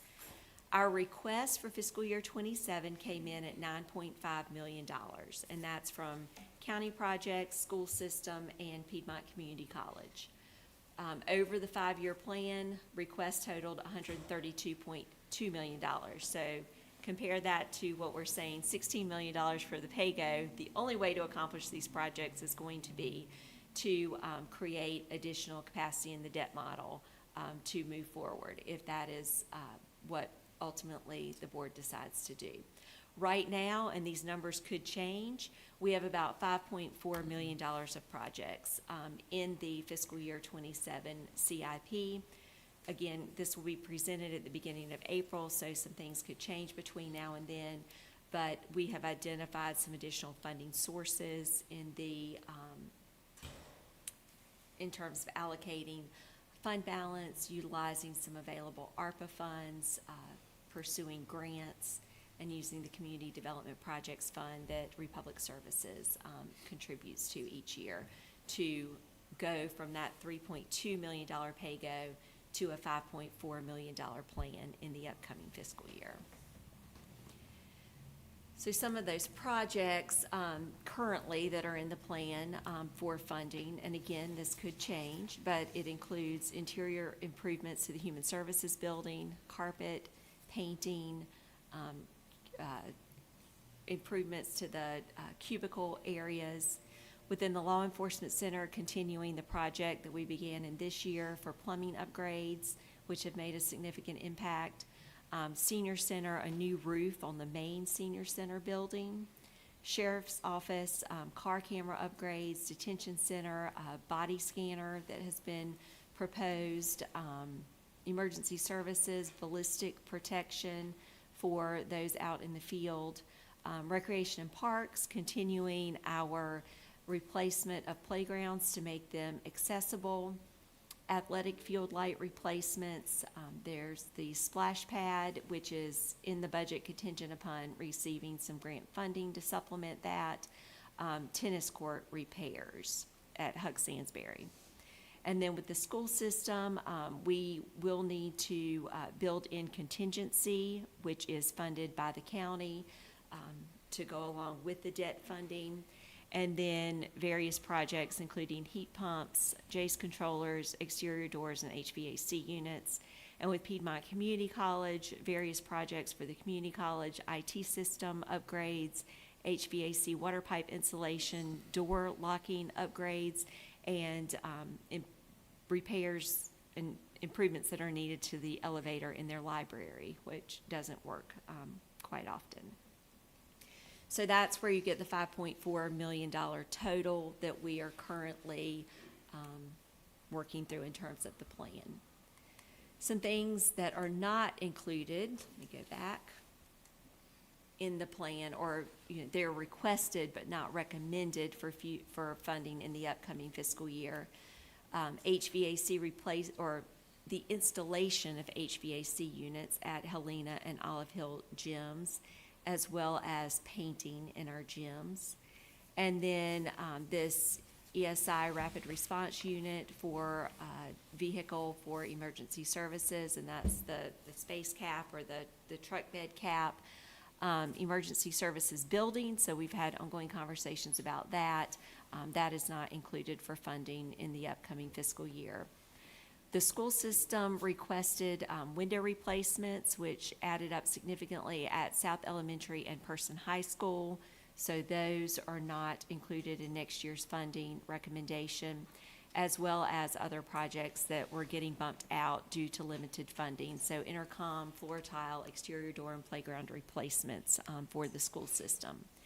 And then Piedmont Community College, some of the projects that they requested in the next fiscal year that are not currently in the recommended CIP include IT systems, mechanical, electrical, and plumbing replacements, and parking lot accessibility improvements, as well as renovations at the South Campus in the Chat Building, and then main campus renovations for space that's vacated and moved down to South Campus. So that totals $16.4 million of requests that did not make it into the recommended CIP as it currently stands. New position request, these show you the departments that that requested them, as well as the position title. So there are 5 positions within social services. Many of those do have offsetting revenues in terms of reimbursements from the state. And then an election administration specialist, an EMS assistant chief, and emergency services technology specialist. The custodial technician is part of a recommendation to move the cleaning services or the custodial janitorial services at the Human Services Building from a contract to being provided by our general services staff. So there would be some savings from the contract. The sheriff's office has requested 3 new positions.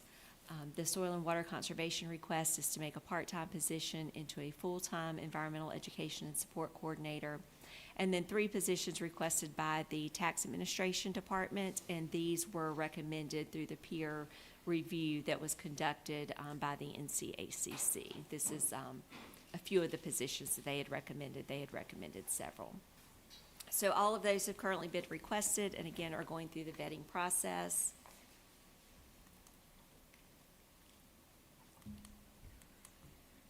And then I added this other slide. The ones in orange are 3 slides that I added at the end of the week and emailed to you all, so they were not in the packet.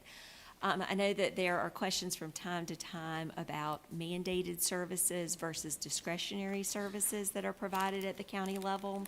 And this is a list that was compiled several years ago, and there are many nuances to this, but this just gives you a general snapshot of kind of how services can be categorized. And again, any one of these would require further discussion and evaluation, but generally there are certain services that as a county government we are mandated to provide and mandated to provide at a certain funding level. So debt service that we've already committed to, certain personnel expenses such as income taxes, law enforcement special separation allowance, retirement, unemployment. Of course, those expenses can vary based on the position count. And then certain social services programs that we are mandated to provide at certain levels. And then you move over to the next category where we have mandated services, so we need to provide these, but we have discretionary funding as a county as far as what level of investment we are going to make into providing these services. So we have to have a board of commissioners, but there is no set amount for how much that departmental budget should be. Community college funding, school capital. Like, we are required to put funding in to meet those needs, but there's not a certain amount. Courts, elections, emergency management, emergency medical services, and you can go on down that list. And then you move over to discretionary services and funding. So these are departments and functions where you may or may not have to provide that specific service in that way, and the funding is discretionary as well. So again, I mean, GIS is on that list, but as you know, GIS is one of our most heavily utilized services through our website and relied upon by the public. So there is some form of that we would need to continue to maintain. Public library, that is a very important community service programming that we provide locally. Again, that's not something that we're mandated to provide. We put funding into our museum, the administration department, human services. These are things human resources. These are internal services departments that are set up to ensure that we are delivering high-quality services to our residents. But again, there is not a requirement to provide those internal services in that way or at a certain amount. So this is just presented again for discussion purposes. And like I said, there are many nuances, but it gives you a general framework for that particular discussion. And then I have a slide for next steps in the process. So we have department budget presentations with the county manager and staff beginning in March. So we will do more number crunching and pulling information together between now and then. We have the recommended CIP presented to the board at your April 6th meeting. April 20th would be adoption of the CIP. May 18th will be the recommended budget presentation.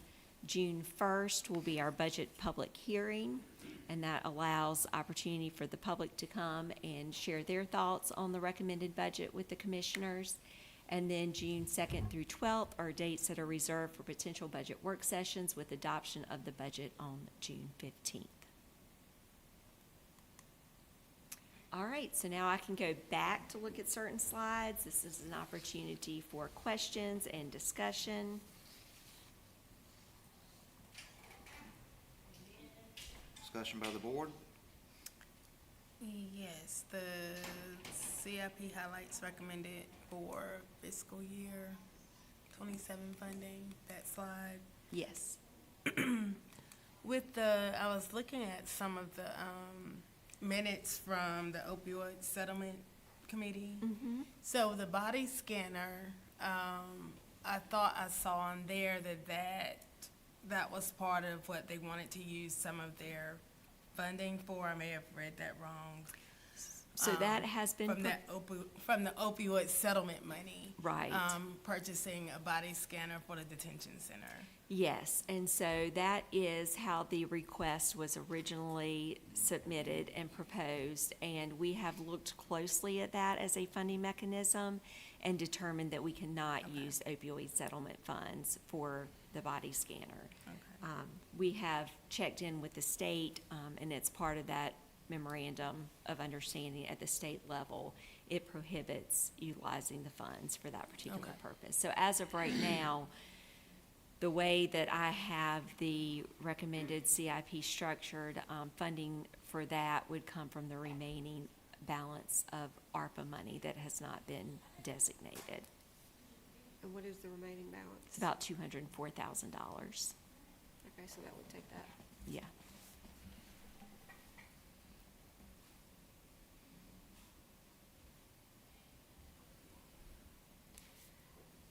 So, as far as, you asking what the board wants to do is in cuts, I agree with you that for as long as I've been involved in the budget process, which is over a decade combined,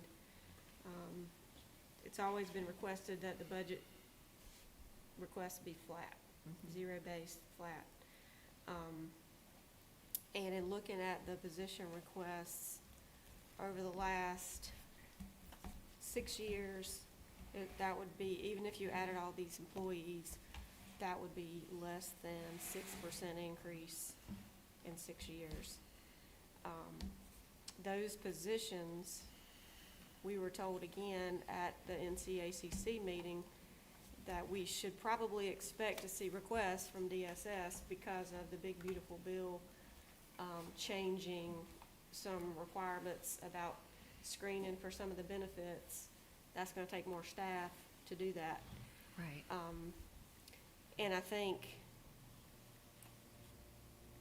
we really can't ask the departments to cut anymore, but I do think there's some room for some things, but it's gonna have to come from us.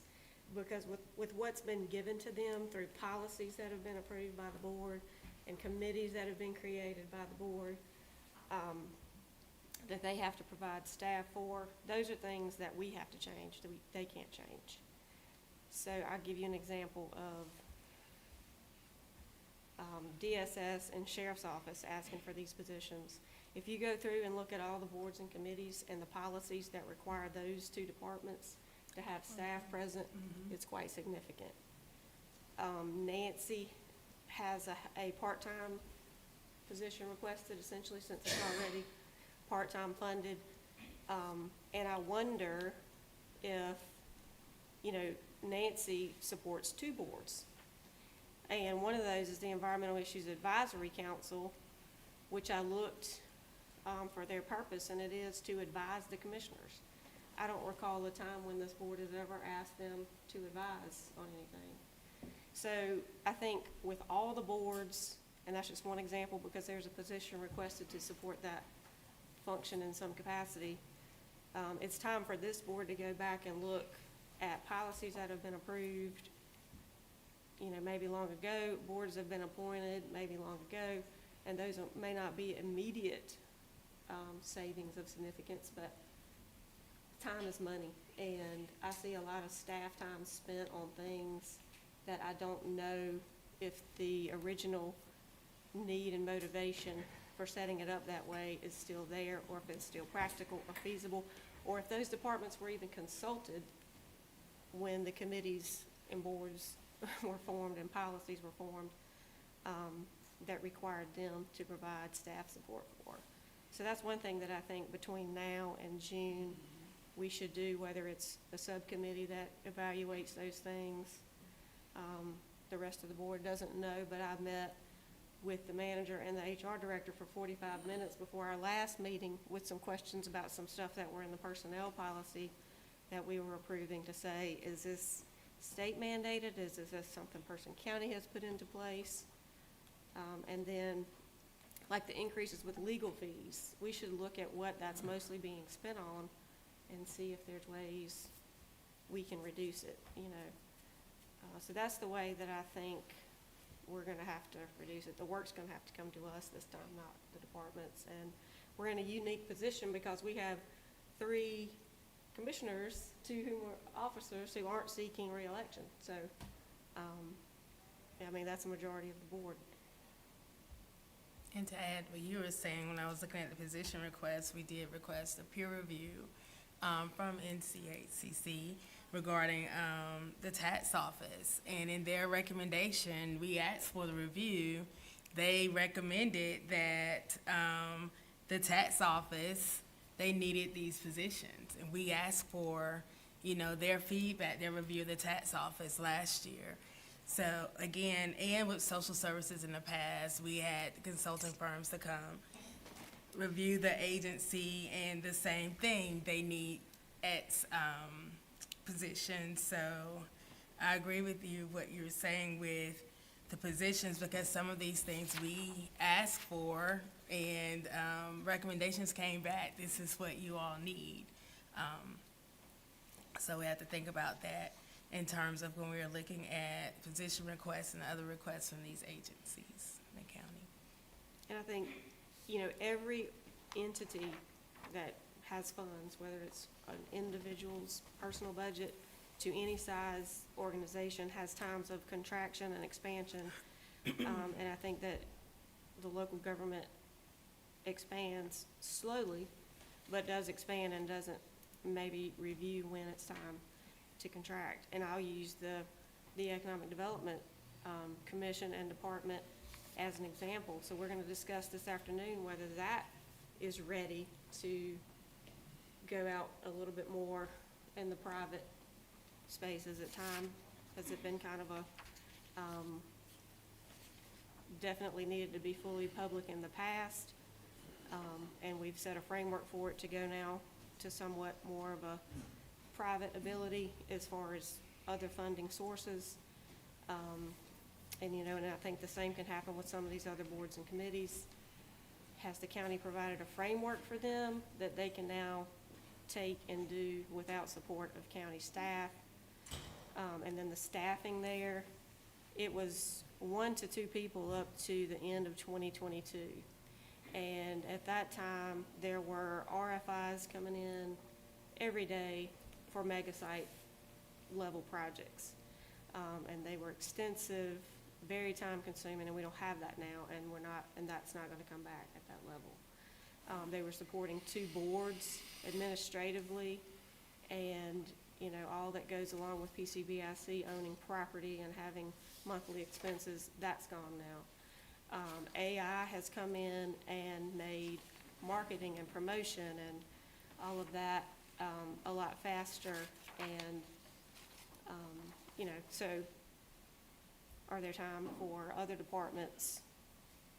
You know, how can we apply that throughout the county government to say, you know, maybe it's time to move some of the positions around to the mandated ones? I have one other thing too. When we're looking at those, the funding items requested that you are recommending, and then those that are not recommended.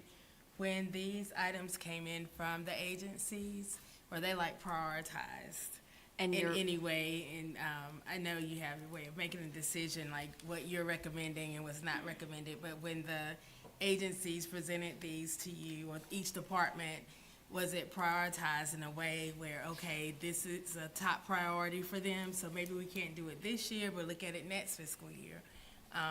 When you were determining what you're recommending versus what's not recommended?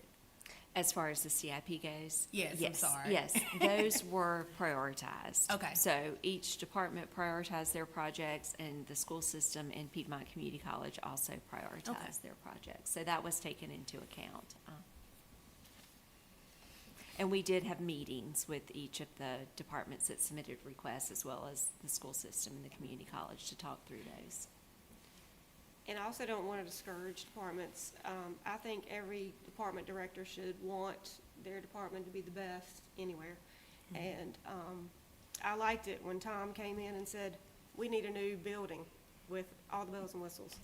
And he didn't seem to get discouraged when we didn't have the money for that. He tried to make what he had the best it could be. So I think the hard work goes to us as far as trying to see what we can do with what we have and what may not be necessary anymore.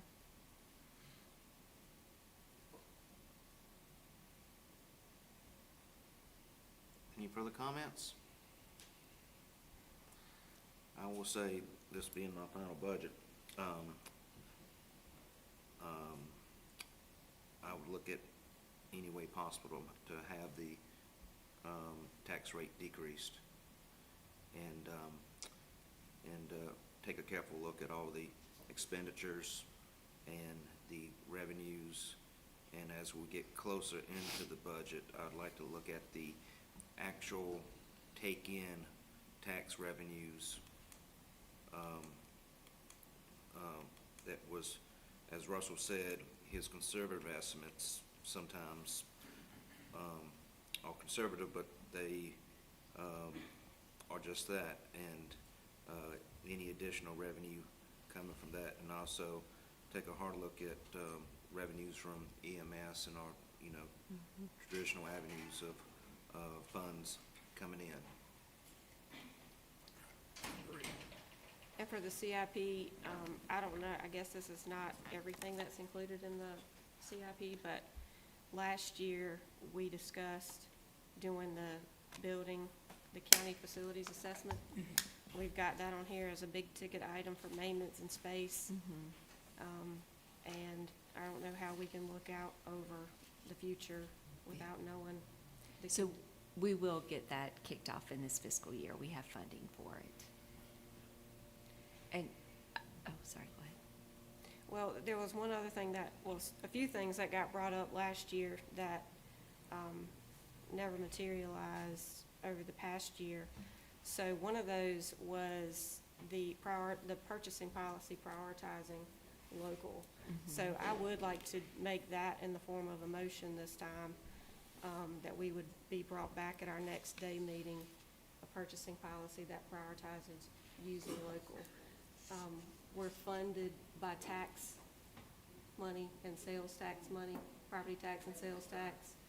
When there are more people in the county during the day, our sales tax goes up. So the people that are here providing jobs here during the day, they're helping to increase our sales tax. Obviously, if they're owning property here, they're paying property tax. There's been several businesses that closed in 2025 and others that have talked about what a hard year 2025 was. We fund an entire department to recruit and retain and support business and industry here. And I think as a county government, we should prioritize supporting them as an organization. And it does, it doesn't have to be, it should have flexibility. I know there's some times when you may have to go out, but it shouldn't be, we're gonna go with the cheapest over the local, because, as I said, we have to look at our funding structure, and it comes from local. So Tracy has gotten a draft in motion for that. pending completion of the audit and moving on to the next thing. So if y'all would like to have that for discussion at your next meeting, we can go into more detail around that. You with said y'all. next day meeting, correct? The So, next day meeting. Next day meeting. Okay. Any further discussion? Comments? I would just like to say, I do feel like there will be some, I would like to keep this discussion around the budget going, even if it's just kind of a brief check-in at each meeting. So for the night meeting in March, I know we're trying to keep that to be a manageable, shorter meeting due to that falling the night before Election Day. But even for that, I'll bring back something to you in terms of an update for some discussion as we proceed, so I can continue to get some feedback from y'all. I know, and like I said, we need to pull all these numbers together and really get a good picture of what we're looking at in terms of our projected revenues and the requests that are coming in, so we can get that big picture. So it may be that I have better numbers with the next iteration of the discussion, and we can talk some about what the board's target might be, or what you would like to see in terms of the tax rate for the upcoming year, given what we're seeing with our EMS, fees and sales tax and interest and all of that. But those numbers will continue to evolve, so I want to be able to bring back a budget to y'all that meets the community's needs and also, addresses any concerns with the tax rate. And but again, acknowledging that we are facing increasing pressures with inflation, so determining where we need to look to be able to make that work. You gonna vote on the motion? Sure. We have a motion on the floor for, it was, purchase, more or less. Purchasing policy Purchasing that policy. prioritizes Okay. supporting local. Any further discussion? What is the motion? I'm asking that we would be brought a purchasing policy that supports prioritizing local businesses whenever feasible. We're not approving the policy, we're asking the county manager to bring forth I a understand. policy for our review. Okay. All right, all in favor of said motion, please vote by saying aye. Aye. Any opposed? The ayes have it, motion's been approved. All right, any other discussion on this item? All right, thank you.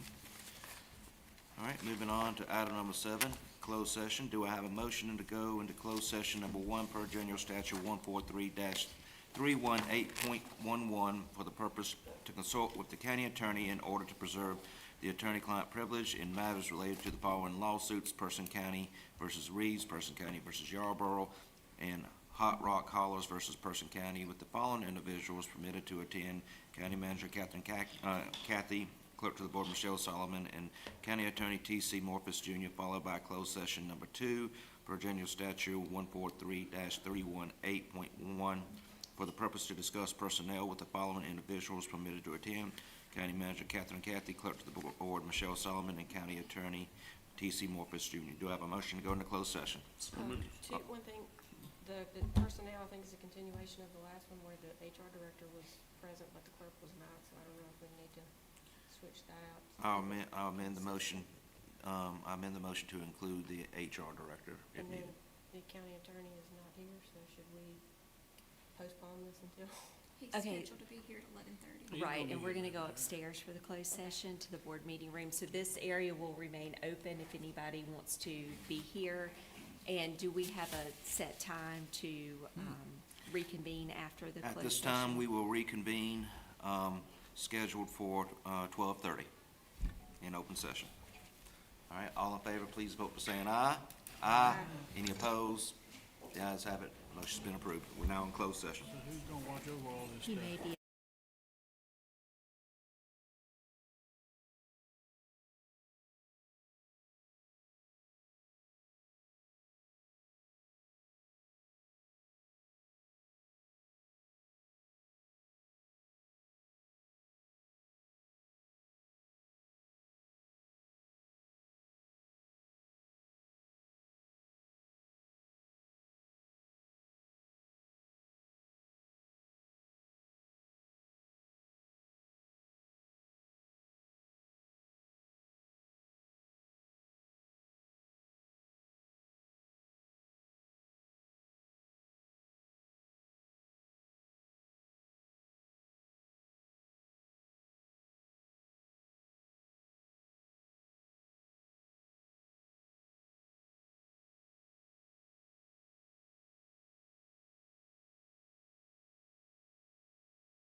the Person County Board 2026 retreat to order.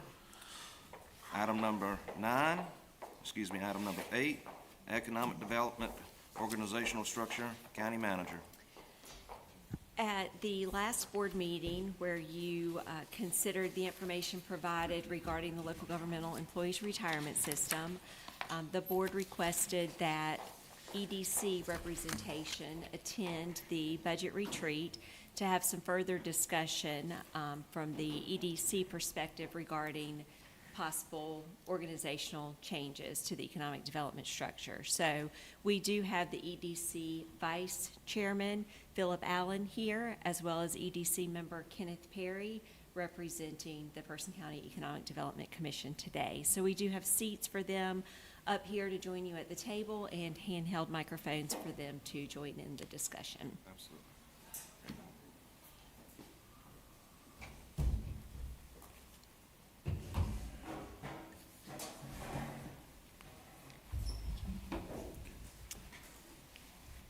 All right.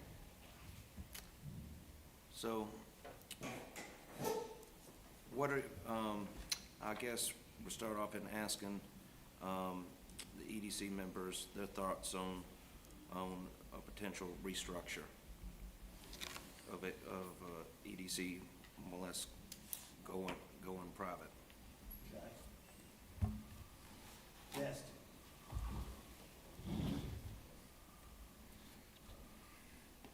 That's just not working. Well, I didn't tell you it was gonna work, they just said they give you a handheld. I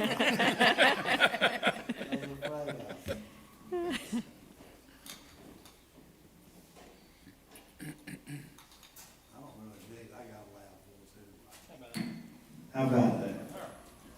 Okay, first of all, we thank you for the opportunity to come and share our thoughts, and speak on behalf of the EDC as vice chair, and I'm sure Ken Perry is also grateful for the opportunity. What I want to do, what I'd like to do, is just take a few minutes and provide an historical perspective, which hopefully will give us all a working knowledge of what's worked and what has not worked well. So, I've served on the EDC off and on for about 17 or 18 years. I've tried to be an engaged citizen here in Person County for about 50 years. During this period, there have been over 10 county managers, over 10 chairmen of the Board of Commissioners, at least 5 Economic Development Commission directors, and we even had a hybrid director about 15 years ago. I've had a front row seat and witnessed what has worked well, and as I mentioned, what has not worked well. When we've been successful, there's always been 3 components that were in place that were critical to our success. The first one that we really have tried to work on over the years, and it's something that's said in economic development circles, is that economic development is a team sport. It's a team sport. And all of the stakeholders should be on the same page, working together from the bottom up and conversely from the top down. In Person County, our economic development team starts with the Board of Commissioners, my opinion. Chairman of the Board of Commissioners, the county manager, the executive director of the Economic Development Commission, the executive committee of the Economic Development Commission, and the economic development members.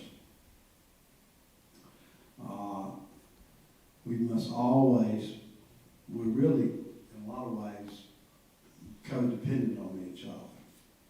And so, when things work well, they work well with the chairman of the Board of Commissioners and the Board of Commissioners working closely with the county manager. The county manager working closely with the executive director. The executive director working closely with the executive committee on the EDC and the EDC board as a whole, when things are working well. That's when we're all talking and communicating with each other. Conversely, we have a role as the Economic Development Commission to work closely with our officers of our commission, work closely in collaboration with our executive director and the county manager and the Board of Commissioners. So in a lot of ways, we must have a collective vision. We have important roles, and then, in many ways, in my opinion, we're codependent on each other for success. We're codependent on each other for success. So, I'm going to leave it at that, and I'll come back and make some remarks at the end. But the second component, regardless of the structure, is an absolute.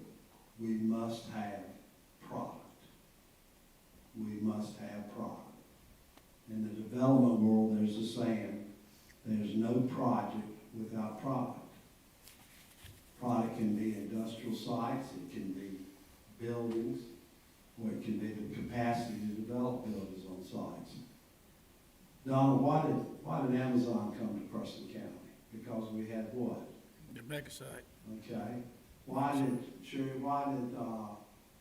Voltage come out to GKN? Because we had what? Okay. Why did, on Friday, the great celebration, why did Duke continue to stay here in Preston County? Because they had a site, and they had infrastructure.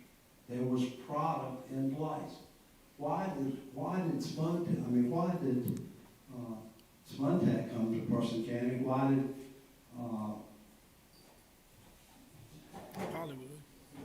Hollywood come to Preston County? Because there was buildings, there was product here. So I say that is because there's one thing I can say without question that we can all agree on, without hesitation. In the absence of product, there'll be no project. In the absence of product, there'll be no project. The team, regardless of the structure, is only as good as your product.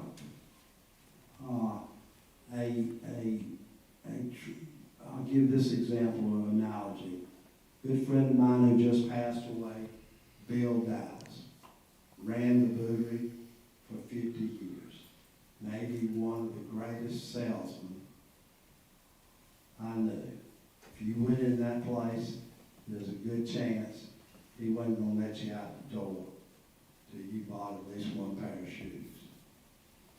He was a great salesman because he had product. But if he had no shoes on the shelf, he wouldn't have been able to sell a thing. So the third thing that's real important is that the role of the Economic Development Commission and the executive director needs to make sure we're looking after our existing industries. And not only are we taking care of working with prospects and trying to have economic development and recruit, we have to look after our existing industries. So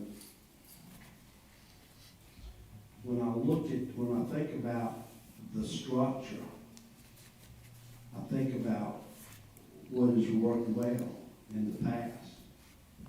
And those three items were always a point of focus by our executive director. The executive director really has the most critical role on the economic team because he is right in between the county board of commissioners, the county manager, the executive board of the Economic Development Commission, and the Economic Development Commission board as a whole. So, regardless of what the structure is, you need to be working together, and you need to have a strong, competent, communicating executive director that's working well with a lot of different team members. And if you focus on that, then I don't know that it's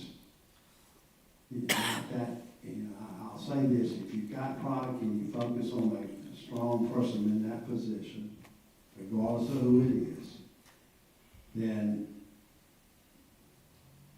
these folks need to really, in a lot of ways, be self-starters, but also be able to work with their superiors, and also be able to work with the people that are appointed by this board, by your board, which is our board, because we're really kind of the boots on the ground for the county commission. We're out there, we're the folks that are seeing the general public on a regular basis. We're talking to them. We're in an advisory position. So those are my thoughts, just my opening remarks. Thank you. Thank you.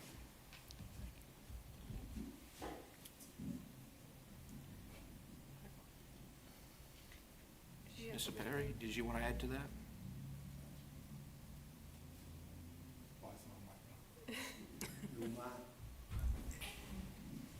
Testing. Good morning, everyone. Good afternoon, everyone. Thank you for having us today. And we appreciate being at the very first retreat of several y'all are going to have for the fiscal year next year. What Mr. Allen said is right on point. If you have it, they will come, as the baseball analogy is. One thing that we need to have, regardless, first and foremost, however you all decide to do it, that's how it will be done. You are voted in to be the final word of anything in this county. And it's just my personal opinion is that when it comes to economic development, it should be always be a hands-on process. That way, every penny is accounted for, and every penny is being spent and accounted for from a fiscal standpoint, direct responsible. So whatever you all may finalize it to be, I encourage you to always keep a direct finger on it, and the way that you all have it now. Commissioners direct the county manager to direct the executive director to work hand in hand with the commission that you all have set up. You all have direct input, you all have direct oversight with no paperwork and no added government body and stuff like that. So we are efficient from a money flow standpoint. We are efficient like that. And we are responsible and responsive and we're flexible. Adding a layer of government is, for our county of our size, may or may not be the best thing, but that's what you all decide. That's how it will be. Okay, for right now. Thank you, sir. So members have any comments? How much product do you have to lure the industry here to Person County? I don't think you know that answer. At the last meeting, there were, the past year, there was about 110 opportunities that came down from either Commerce or, and after review of those, we only had 4 that met the criteria. So, to answer your question, very little, very little. We need to focus on product. We could have the greatest salesperson, we could have the greatest executive director, we could have the greatest board of commissioners, county manager, so forth and so on. But if we don't have product, we don't have any boots or shoes to sell like Bill Dallas did. I agree. And with product, you're talking about, this may be going off topic a little bit, but buildings or land, when you say they didn't meet the criteria. And what do you think the barrier was for this county to be able to meet the needs of the opportunities that, you know, we had brought up before us? That's a great question. Back when Jim Stovall was the chairman of the Economic Development Commission, one thing that he encouraged the county manager to do, to set up something that was similar to an enterprise fund. Back then, he said, put in at least $500,000 a year, each year, so you'll have a chest or a fund that's available to buy property when the opportunity presents itself. So in the absence of having the availability of a certain amount of funds, then it's each year, as y'all was sitting in here doing your budget session, your workshop, you're trying to figure out what you can spend and what you can't spend. And in order for us to be competitive, we need to be in a position to acquire product, which involves property, sites, maybe buildings, maybe things of that nature. And so hopefully that gives you a good answer. Yes, sir. Commissioner, again, that was a good question. Because we do 2 things at the EDC.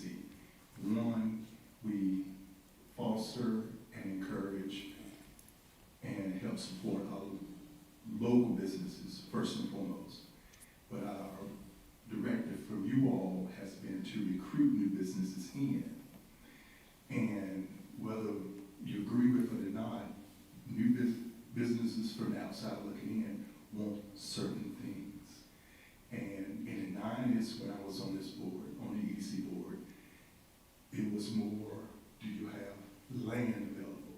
Because any of those businesses would come in and build their own buildings. They just wanted the basics done, permitting and stuff like that. But they would come in and build their own buildings. But in the 21st century, and in this particular decade, it's just like, that's the trend people do when people want to live somewhere, they don't want to mow their own yard. They want to be in a position where either they can afford a landscaper or it's part of the HOA fees that they don't have to do that. That's how, and that business, and that particular trend is in business also. They want a building already, if they afford it, and they want it a certain height, and they want all the permits and everything done. So we have buildings that are on our list, but they do not meet the criteria of what business and manufacturing needs now. It's as an analogy like Mr. Allen likes to give, we have tiny houses versus business from the outside wants a mansion. We have tiny houses. And so real work because it is product. But recruiting those in is a harder bit because of our location of where we are on the north side. So that's an analogy. Thank you. So I mentioned earlier the Association of County Commissioner board meeting we had, and hopefully y'all are aware that the House and the Senate have formed committees looking at property taxes, whether they want to add more exemptions or follow the model of some other states and, you know, gradually decrease what we get in revenue as a county for property taxes. So, you know, we get our authority from the state. So we're hearing from our citizens and the taxpayers, this is a burden for us, and the General Assembly is saying something needs to be looked at here. If you look, this is online. I don't know if this particular one is yet, but every year these go online under the finance. I think is it finance where you go get it? It is full of great information about our top employers and our top taxpayers. If you go look at that, Duke Energy paid $6.6 million in taxes, property taxes. And then we had representation a few weeks back from when it was Farm City Week about the land that we have in PUV in the county, farmland preservation, conservation. We promote that, we want that as a county. But those properties have exemptions that cost the county $4.15 million in revenue. Duke Energy offsets that single-handedly. If it wasn't for Duke, it would take 12 other top taxpayers to offset that. So if it wasn't for those industries, it'd be coming from us, you know, as the individual property tax owners. So what we heard today was we don't have much ability to get funds for that. So if we're gonna be reducing property tax, you know, if that's gonna become mandated to us, if we already are wanting to reduce for feeling the burden ourselves and for our constituents, it has got to come from economic development. Our tax base has to be increased through this, or we're just gonna be broke. So it's kind of like we heard at the housing summit.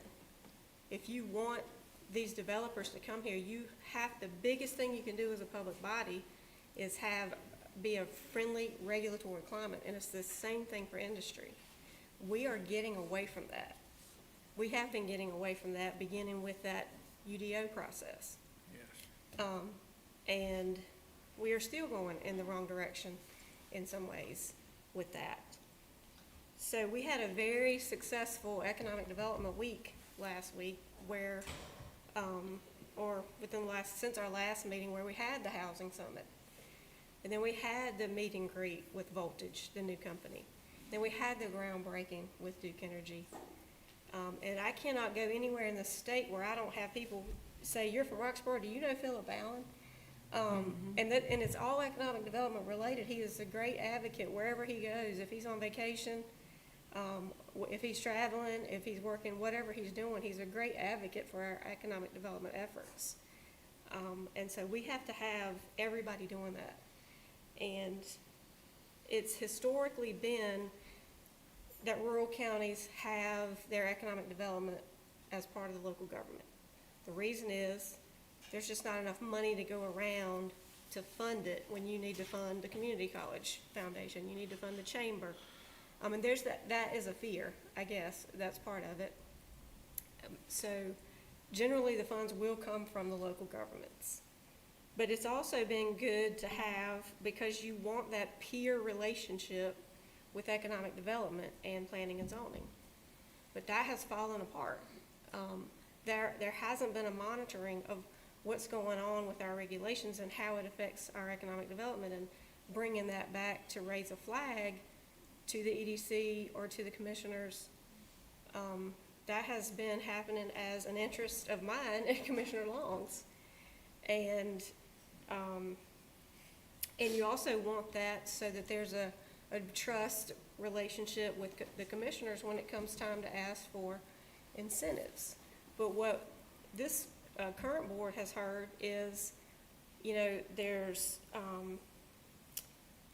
the director saying that she didn't think she should support certain projects because commissioners were going to have to vote on something and it might be a conflict of interest to express support for something that the commissioners were going to have to vote on. So that is where I think, if we don't have the advantages and the benefits of having it here within the county structure anymore, then,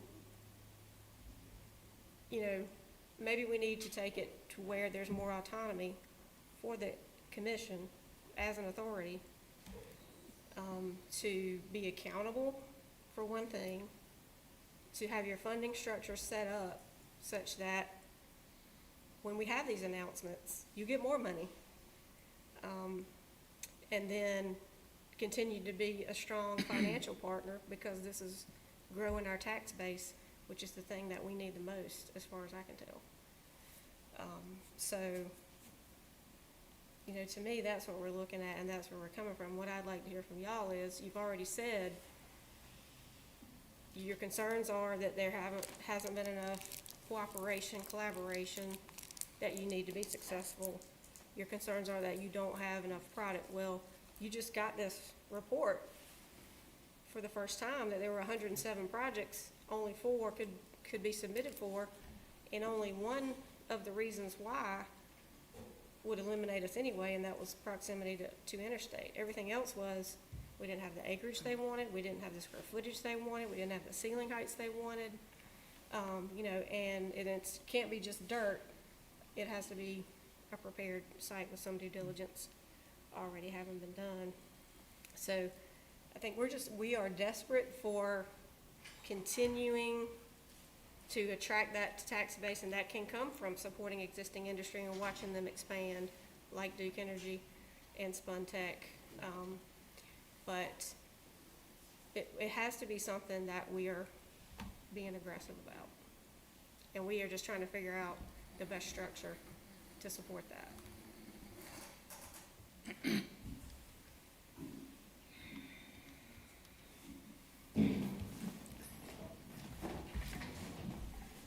Commissioner Wilborn, thank you for sharing that. It is the role of the EDC to brainstorm and come up with projects. It is the role of the EDC director, which is a county department, to, from a fiscal standpoint, see which is viable to present to the commissioners. It is not either one of those two entities' role to decide what you all vote on as far as complications. The only thing that we're supposed to do is present it to you. You all were elected to make the hard decisions. It is our role, the paid role and advisory role, to come up with the best and present it. And if one entity is not wanting to present it to looking out for their bosses, that is not the way it should be, regardless of who's in that position. It is our role to present it to this commission, the county commissioners, and for you all to make that decision, not us. Okay? So if there's a project,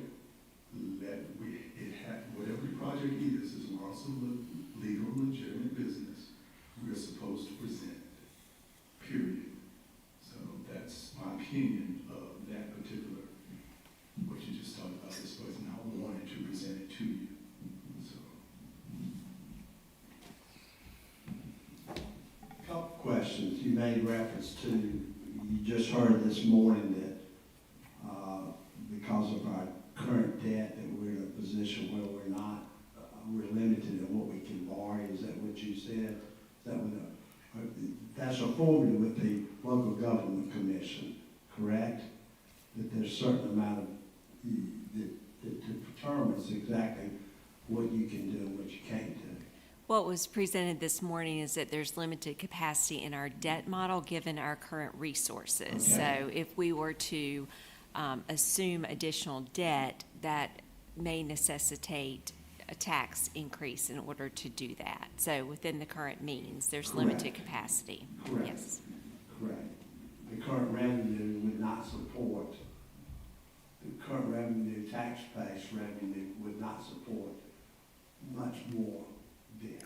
Beyond what's already planned, yes, Okay. for the schools. All right, okay.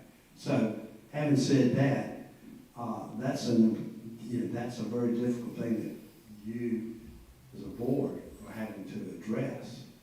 And I'll say this, and, if you're in that situation, and it's gonna be very difficult to find the funding to purchase the product, then that makes it a more precarious situation, as you made reference to, because the only way that we can create more tax revenue is through investment and with economic development, but not the only way. In the absence of a tax increase, if we had more tax base and that would create more revenue, that's pretty simple. But it's hard to do that when we don't have product. So it's a real dilemma, in my opinion. And I think that's the main thing that we need to focus on is the product or the attraction of additional investment in this county. Because if we can't do that, then the structure of the EDC really doesn't matter at the end of the day. It matters, but it's not, the change of the EDC structure is not going to change our ability to create revenue. But we really need to have an aggressive, I'll take that back. It's important to have a very aggressive EDC structure. And if you need to make changes in that, in order for us to be in a position to recruit, then that would be something that I think we could all support.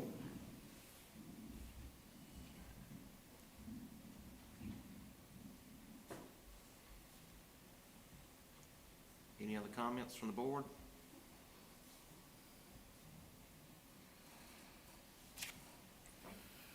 Is the board in position to add any additional input to the county manager and where to go from here? Well, from what I've heard, Commissioner Wilburn, in her comments stating that, there were projects that were presented that we did not hear about because, the assumption was that we would not favor it, so we were not made aware of. And then, again, and I'm saying this out loud and thinking out loud a little bit to make sure I heard both of you correctly. And Mr. Perry also stating that, what the role and responsibilities of the EDC is for them to aggressively go out and recruit and try to take care of industry we have and recruit new industry, and then present that. After they do that, present it to the board, and then we pretty much make that decision. And it just seemed like that there are times that didn't happen, and it could have been times where we may have missed out on opportunities that we could have benefited from as a county. So, again, like Mr. Allen stated, unless we have these successful things in line and we're not working together, no matter what the structure looks like, we really can't move forward or be successful in what we're trying to do as a county when it comes to economic development here. So I was thinking out loud a little bit, but pretty much you both were saying the same thing, a little just in a different way. And I guess that was my concern out of hearing all of that is, were there any missed out opportunities? And then the question I had earlier, like, what are the barriers? And that seemed to be, potentially had been one, where we could have missed out on something because we were not aware of it. If I heard that wrong, please Sure. correct So me. I'm aware of one instance where the Okay. economic development director did not, and this was expressed to the EDC, feel comfortable speaking in support of a certain project. So Okay. there's one example of that I'm aware of. So just to, as far as I think what you were referring to. Yeah, So- I just remember one conversation where she was asked to, and she said she didn't feel, Right. she felt it was a conflict of interest because the commissioners would have voted on it. So I think you could apply that to other situations if that was the reason. Okay. But so, I mean, the EDC first heard about how many projects were missed out on because of not having the product at our last meeting. And TC's not here anymore, but you may know if it's possible to set up a funding structure where, there could be a certain budget every year that provides for a certain number of employees and their benefits, plus a percentage of new investment that's brought in with the cap. And what kind of structure, if that would be in a contractual relationship with a for-profit authority, or if that could be established with the current structure. But that incentivizes, bringing in more investment.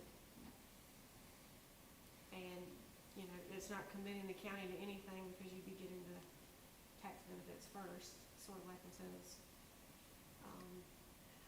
Are you referencing an employee pay structure that would include that incentive, or some type of contractual relationship with another entity to carry out the economic development function so that the other entity, the organization itself, receives some type of incentive for the more they bring in? Are you talking about The individual entity, compensation or the entity? Yeah, the budget, county budget dedicated to funding the entity or supporting the entity. I don't know the answer for sure, but can look into that. To where the contract with the entity has a provision to be able to offer incentives based to the entity based on what they're bringing into the county.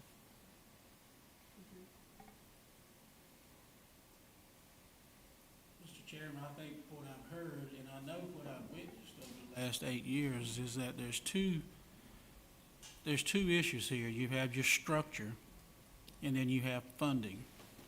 The structure is not working, it needs tweaking, but we don't have the funding. We need substantial funding in this budget. It's a very good timing that it's come about right now. But we need funding in this budget to where we can entice economic development. If you don't have any product, if you don't have any land, if you don't have any industrial park, if you don't have any buildings, they're not going to come. You can't sell something you don't have. You can't sell out of an empty box. And so I think we've got two issues that we've got to correct. We've got to correct the operating issue that we have, or the reporting issue that we have, and then we have to fund the department substantially in this budget and again, going forward, if you want to grow. And take the burden off the taxpayer by bringing in more economic development, which widens and broadens your tax base. It's similar to what I was saying about the purchasing policy. It might be cheaper to go with Amazon, for example, but we're not funded that way. We're funded from local Right. taxes. So, we have to look at the input and the output. And so taking some money to add more for economic development is for the purpose of bringing in more tax base to support the other. And Mr. Perry touched on this earlier, and I appreciate that, about the buildings that we have, because that's a very, very common misconception in the public, is we've got all these buildings that sit vacant or whatever, why can't we just, fill in the blank? But they are privately owned, so we can't tell a private owner what to do with their property. And they don't have the features that modern manufacturers want, so they typically end up in warehouse space, which is not bringing in a lot of tax base or creating a lot of high-paying jobs. Commissioner Whitworth, you brought it up, and I was thinking along the same lines. Economic development should always start with the entrepreneur coming up with an idea, seeing a need in the world, and the entrepreneur come up with a structure, a way to meet that need.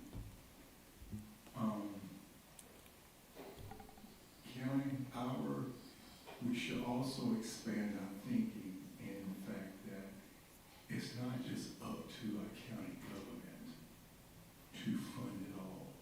There are different ways, I was thinking alongside the private ownership of the buildings. We have acreage, we have buildings, and as Commissioner Wilborn pointed out, those buildings right now do not meet what the outside industry needs. Another way to look at it is to incentivize the landowners, the building owners, to upgrade their buildings, maybe with tax breaks, maybe with grant money, somehow, to upgrade their existing buildings. And that would take a lot of the burden off having to buy land and build a brand new building. It's to renovate costs less to build brand new. And if we can come up with a program to possibly incentivize the owners of these buildings to upgrade as much as those, their current buildings will allow, to within what's needed from the outside looking in. That's another way of doing it, and that promotes the public-private partnership, whereas, and so the county government is not having to take that 100% of the burden. We can share the burden out with what we already have. So, And sometimes that's not feasible, like raising the ceiling height, but you could, have a program where maybe you need to raise it. R-A-Z-E, tear it down, because it's in the best location. But I agree, public-private partnerships.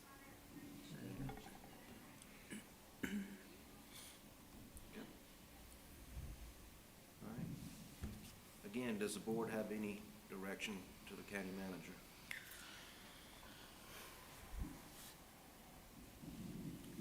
Are we still at a pause? Well, I asked about possible funding. What's the amount that was put in the Economic Catalyst Fund? So, in recent years, we've made a $250,000 general fund contribution to the Economic Catalyst Fund, and there has been fund balance growing in the Economic Catalyst Fund. So as of right now, we have about $2.5 million in fund balance within that fund. So that money is available. So that's been allocated, right? I was thinking there was 1.1 dedicated and 1. There've been some conversations around utilizing it, but it has not been utilized to date. So that's the current fund balance within that fund. So that is what you were referring to as far as building that up over the years for potential for product development or offering incentives. So within that fund, we do, there are a couple of incentives that are still being paid out of the Economic Catalyst Fund as well. I'd like to say in closing that, I'll just go right down, start with Chairman Pereira. He's wrapping up his 20th year on the Board of Commissioners. He has always been major supporter of economic development. Thank you. Commissioner Wilburn, major supporter of economic development. Commissioner Thomas, Commissioner Royster, major supporters of economic development. Commissioner Long, major supporter, served many years on the EDC and in the community in other capacities. So we thank you as a board for what you are trying to do in trying to find the funding for economic development. We know that you're proponents of that.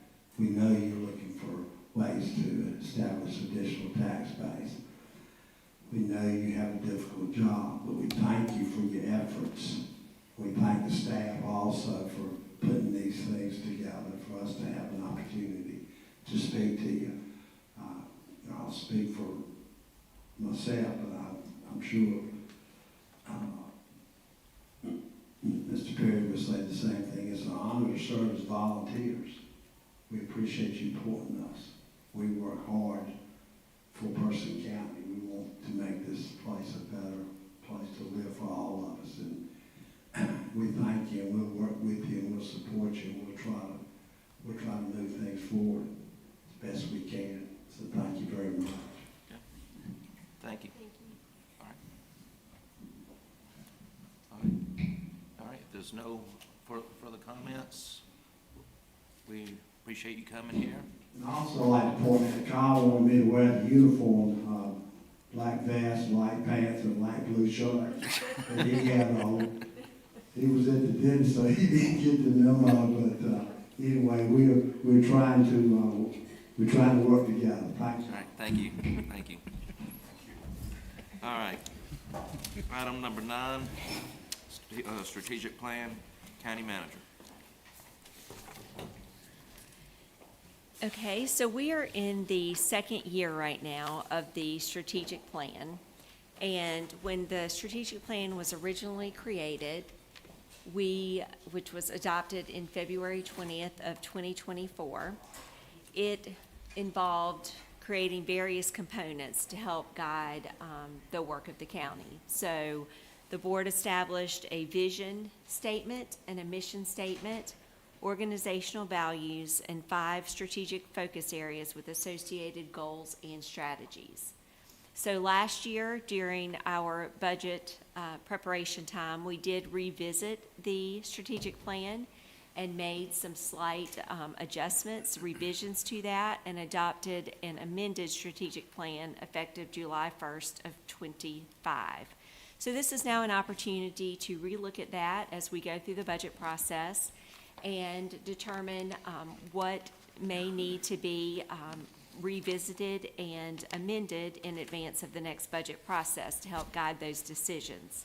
So when we originally put this plan into place, the goals were meant to provide 2 to 4 year view of the board's priorities. And again, we're in year 2 at this time. So hopefully the goals have staying power and those will continue, but if there is a need to revise some of those, we can. The strategies were meant to describe specific tasks, outputs, or outcomes intended to be accomplished over a 1 to 2 year time period or fiscal years. And we'll go through what this looks like in terms of each strategy. There are some that we've checked off because we've done those. Many of the strategies are more ongoing, things that we're just doing on a regular basis. Some we've made some progress on. They may be in the initial stages. Others we've made substantial progress, and they may be ready to be checked off in a year or 2. Again, others are just ongoing activities. So now is an opportunity to take a look at those and determine if there may be a better way to define some of these objectives, to make them more concrete, to better articulate the goals of the board and what you would like to see accomplished over the next 1 to 2 year time frame.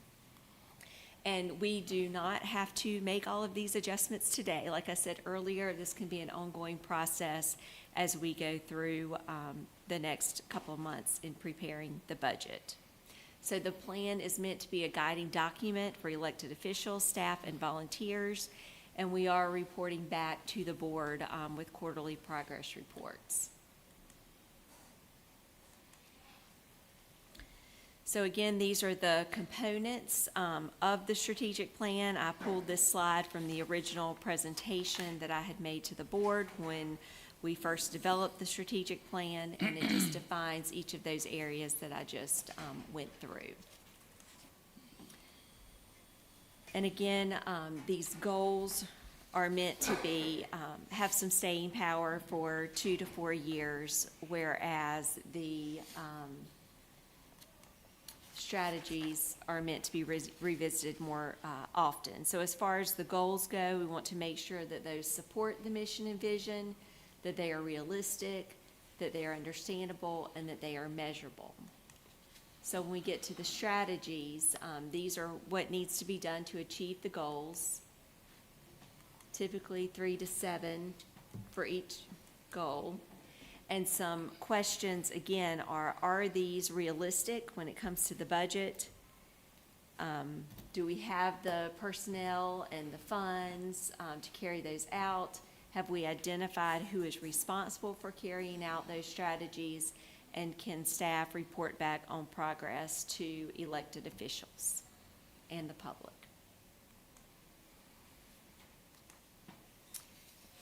Vision, mission, values, these were adopted or amended as of July 1st of '25. Does anyone have any feedback on whether you'd like to see any updates to this component of the strategic plan, or do these components still resonate with you?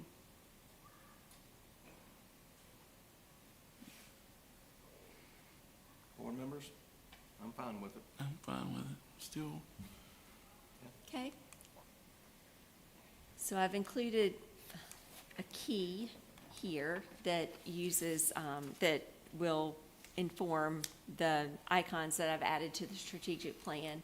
So I've put green check marks for specific strategies that have been completed or accomplished that we would likely drop from the strategic plan in order not to continue to clutter it and refocus on what is it that we are tasked with doing over the next 1 to 2 year time frame.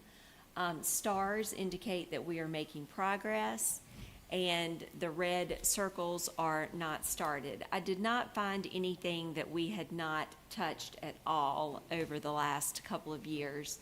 And going back to the making progress piece, some have just been some slight progress. Something may have gotten started in a certain department, whereas others have been substantial progress has been made, so we can kind of talk through that. Our first focus area is economic opportunity and growth, creating and sustaining the conditions to facilitate economic development, security, and prosperity. So there are a few there that we have completed, the projects at the airport that I mentioned earlier. And then we have worked on creating processes within the development services departments to reduce the time that it takes to issue permits. So that is a process that we've worked on over a number of years to get to that point. There's always ways to improve that. There may be some other specific steps that we can take. But that is something that has gotten quite a bit of attention, and we can either add some specifics under that goal or some other specific strategies under that goal to ensure the development process is thorough, accessible, and efficient. And then where you see the gold stars, again, there's progress that's being made. In some of these, we may not reach an endpoint. It's just something that's ongoing, such as expand and support existing businesses. We are always going to have that as a goal and a strategy to achieve that goal. So if there are some specific things that the board would like for us to focus on, we may be able to adapt the strategic plan to capture more of those specific measurable objectives. So I think the 3.1 needs to be the yellow star, because like you said, that's still a work in progress. And the EDC will be going through creating new action items for their next 2-year action plan, or our 2-year action plan.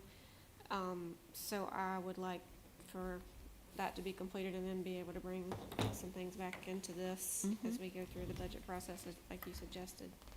Okay. Then I am looking at 2.1 and 2.2 with, I know we've heard of concerns about things within the city, but I know we're a county, but we are partners with our city government. And, you know, I see that that is still a work in progress, and we're making progress on that. But I do know there have been concerns about, and I read something this morning about the water line breaks and all of that. So I don't know how much of that, you know, we're a part of and supporting them or not. This may not be the meeting to discuss that. But just seeing here that we are being good, you know, attempting to be good neighbors and provide support so we can with that, with our city partners. But just making sure we are, you know, looking into and standing up to our part of that, and addressing those needs within the city as well. And that may warrant some further discussion now or at a future meeting. I do know we've received, I've spoken with the city manager about the sidewalk that the city had or has received grant funding to construct over by South Elementary School.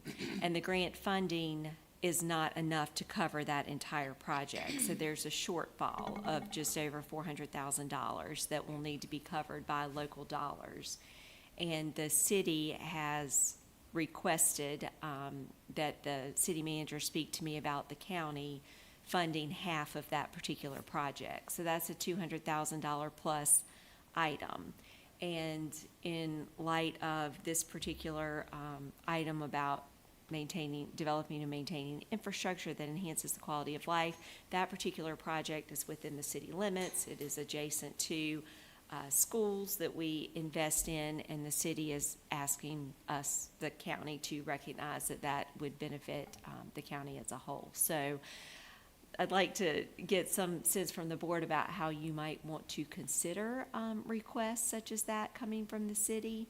If you'd like to have a presentation at an upcoming meeting about the financial situation and potential partnerships or this particular project, or just how you foresee that, you know, going forward, how we might consider those partnerships between the county and the city.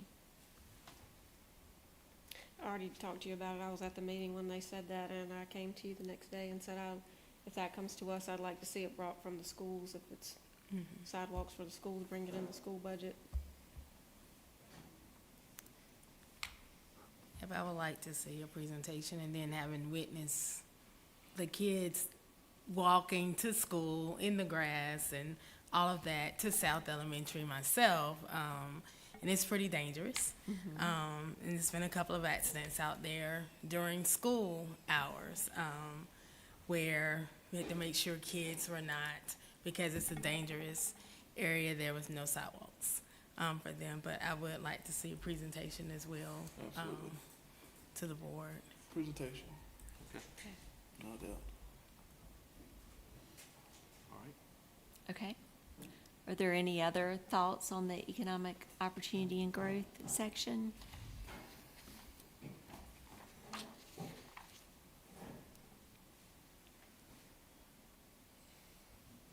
Okay.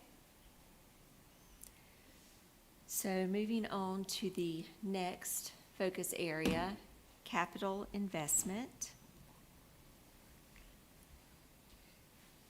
So we have made strides with the Human Services Building in terms of purchasing that facility prior to the expiration of the lease, as well as the construction and relocation of Person Industries and the recycling center, and then completed construction for the most part for the county farm Park, or Centennial Park, as it has been named. There's still some ongoing work utilizing grant funding for that park.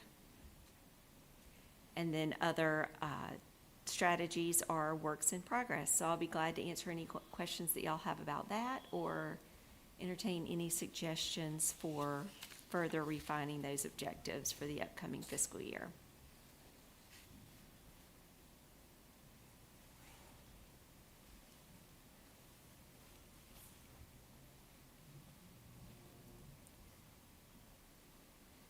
Okay.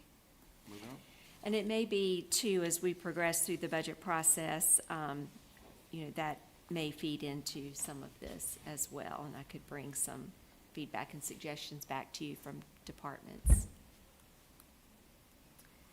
All right, we ready to move on to the next one?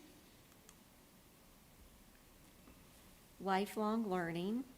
Again, most of these are examples of ongoing efforts to support this particular focus area, as far as funding for Person County Schools and Piedmont Community College, working with them to ensure that our workforce pipeline remains strong, and offering programming through our county departments, partnering with the schools, and then increasing participation in the Work First program. So are there anything here that y'all would like to see added or changed?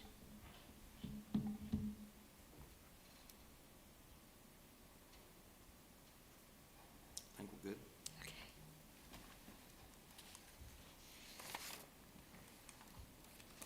I think I skipped one. Okay, service excellence.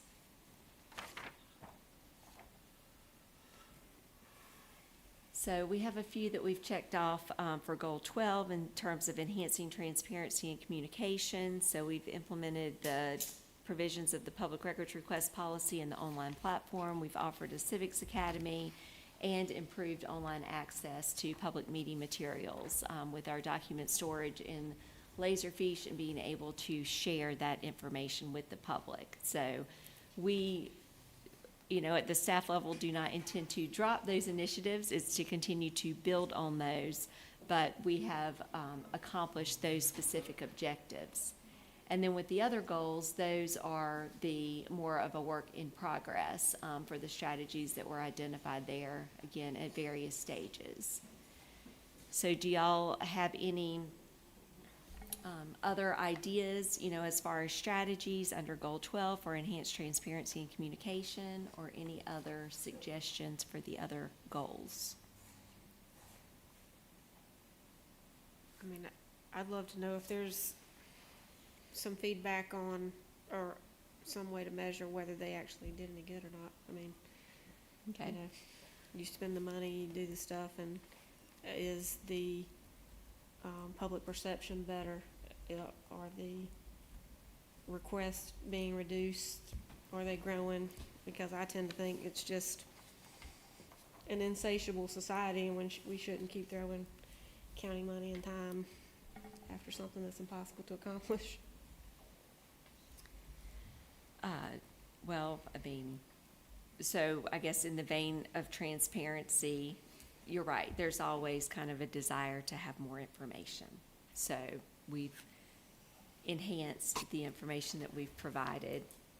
Hence, that's still an ongoing objective, to continue to make sure that we're sharing information that's available and that we're required to do as a public organization. But as far as how it's paid off, we have certain objectives associated with the Civics Academy, as far as, trying to encourage participation in our volunteer board. So we've seen some applications from that, or just general engagement, information sharing from those participants out to the public. And we've seen that as well and gotten good, evaluations from that. And then we are getting high utilization of the public records request platform, and it has made things easier for staff to manage. But as far as, actual, like, measurable levels of satisfaction, I don't know that I'm gonna have those to be able to share. Well, I mean, just as an example, with the Citizens Academy, it's happening twice a year. And like I talked about earlier, that's what, 20 department heads that are given half a day twice a year to 15 citizens. And, I mean, I would hope that there would be something that you could show the return on investment for that, their time, and, you know, that it is actually providing a benefit for the citizens as a whole.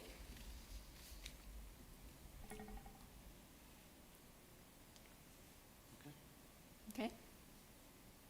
Are y'all ready to move on to the next one? Yes, ma'am. Okay, I think we already did lifelong learning. Okay, quality of life is the final one. So any suggestions for those those strategies?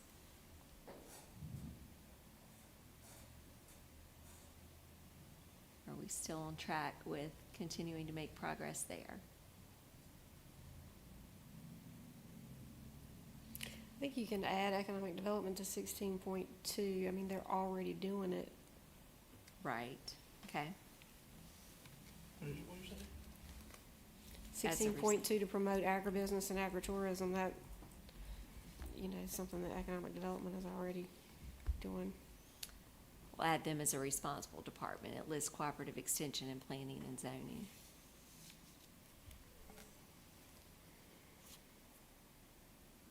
Okay, any other thoughts there? Okay, well then I will make some slight adjustments. I'll also go over these with department heads as we finish our last quarterly report and prepare to incorporate the strategic plan into the upcoming budget process, and let you know if we have any other suggestions for revisions. So thank y'all. Anything else before we finish up on that item? Any other feedback from the board? Thank you. Okay, thanks. All right. Next item, informal comments. Madam Clerk, do we have anyone to sign up? No, sir, we do not. We do not. All right. All right. Closing remarks. I'll ask George to come up here for a second. Uh-oh.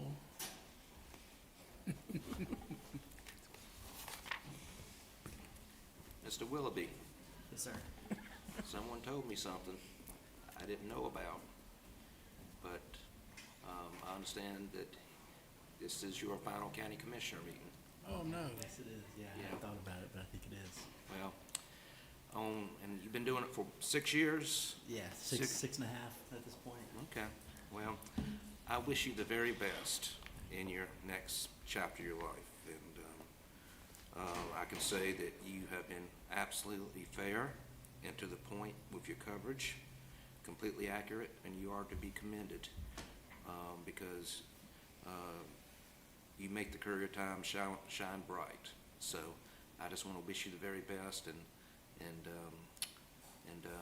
wish you very well in the future for you, okay? Absolutely. Hang in there, George. I make a motion that George continue to cover the county commission meeting. We don't do second till that's second. Okay. But I hope appreciate everyone's being attentive today. And it's, these retreats are long, but I hope that you took something away from it. I appreciate the staff for putting the retreat together, and a lot goes into it behind the scenes that most people don't see on the outside. But are there any other comments at this time? I would like to, since we didn't have another meeting in February, we haven't met since we had the bad weather, so I want to thank everybody that put in extra time and had extra duties for that. Our manager was at the EOC around the clock, I believe. So thanks to everybody for that. And there were some churches and VFDs and other nonprofits and citizens who were involved in that too. So that's even better when the community jumps in and doesn't expect that it's just something that they should point the finger at government and say, fix this. I mentioned the economic development activities we've had since the last meeting. And I also want to apologize for missing the groundbreaking ceremony for the first responder memorials. I had a RTRP meeting that day that is a responsibility I have as a board assignment. And also want to publicly extend my condolences to Tanya Wilson's family. I was also at the North Carolina Association of County Commissioner meeting, 2-day meeting, and it fell on that Friday and Saturday, so I had to miss her services as well. And just, you know, how tremendous that she was serving the county for over 40 years. That's all I have. And I would also like to add to that, of course, condolences to Tanya's family. And also, I had a wonderful time at visiting the 911 communications building. They had some renovations, so it was nice to see their new office, their new workspace, and just watching that team come together. I think a call came in, and then it was like the sound, and some of us are looking around, and it was a call, but just seeing how they work together when emergencies come. So we never know, we may have to call 911, and just being in that building, just seeing what they do for this county. So I appreciate the invite, and I appreciate the time I spent with them, and just being there as they showed off their new workspace. Mr. Chairman, I'd like to say I attended the recent rec board meeting, the fire chiefs meeting, and the 911 center dedication, which was a very good ceremony. They put on a good job with that. I also want to build on what you're talking about Tanya's family. Tanya's been involved in working for Person County for a long time, and she was a very good servant for Person County, and I appreciate that. I wasn't at the 911 dedication center. For me, Wednesday night's church night, so let's not be no church goers over there or something that headed on Wednesday night. But anyway, that's where I was on Wednesday night. And I'd also like to recognize the fact that the Reverend Jesse Jackson passed away today, and also a local former magistrate here in Person County, Mr. Ronnie Womack, passed too. So I'd like to mention that and extend condolences to their families. Also, I would like to inform the public that I did receive an official recommendation from the Person County Democrat Party stating this letter is to confirm my email to you on February 10th. The Executive Committee of the Person County Democrat Party met on February 10th. The sole purpose of the meeting was to make a recommendation for filling the register of deeds vacancy created by the untimely death of Tanya Wilson. It is the recommendation of this committee that Lauren Wilkerson Horak, Deputy Register of Deeds, be appointed to fill the unexpired term of Register of Deeds. We've had contact with numerous citizens who spoke in favor of Ms. Horak for this position.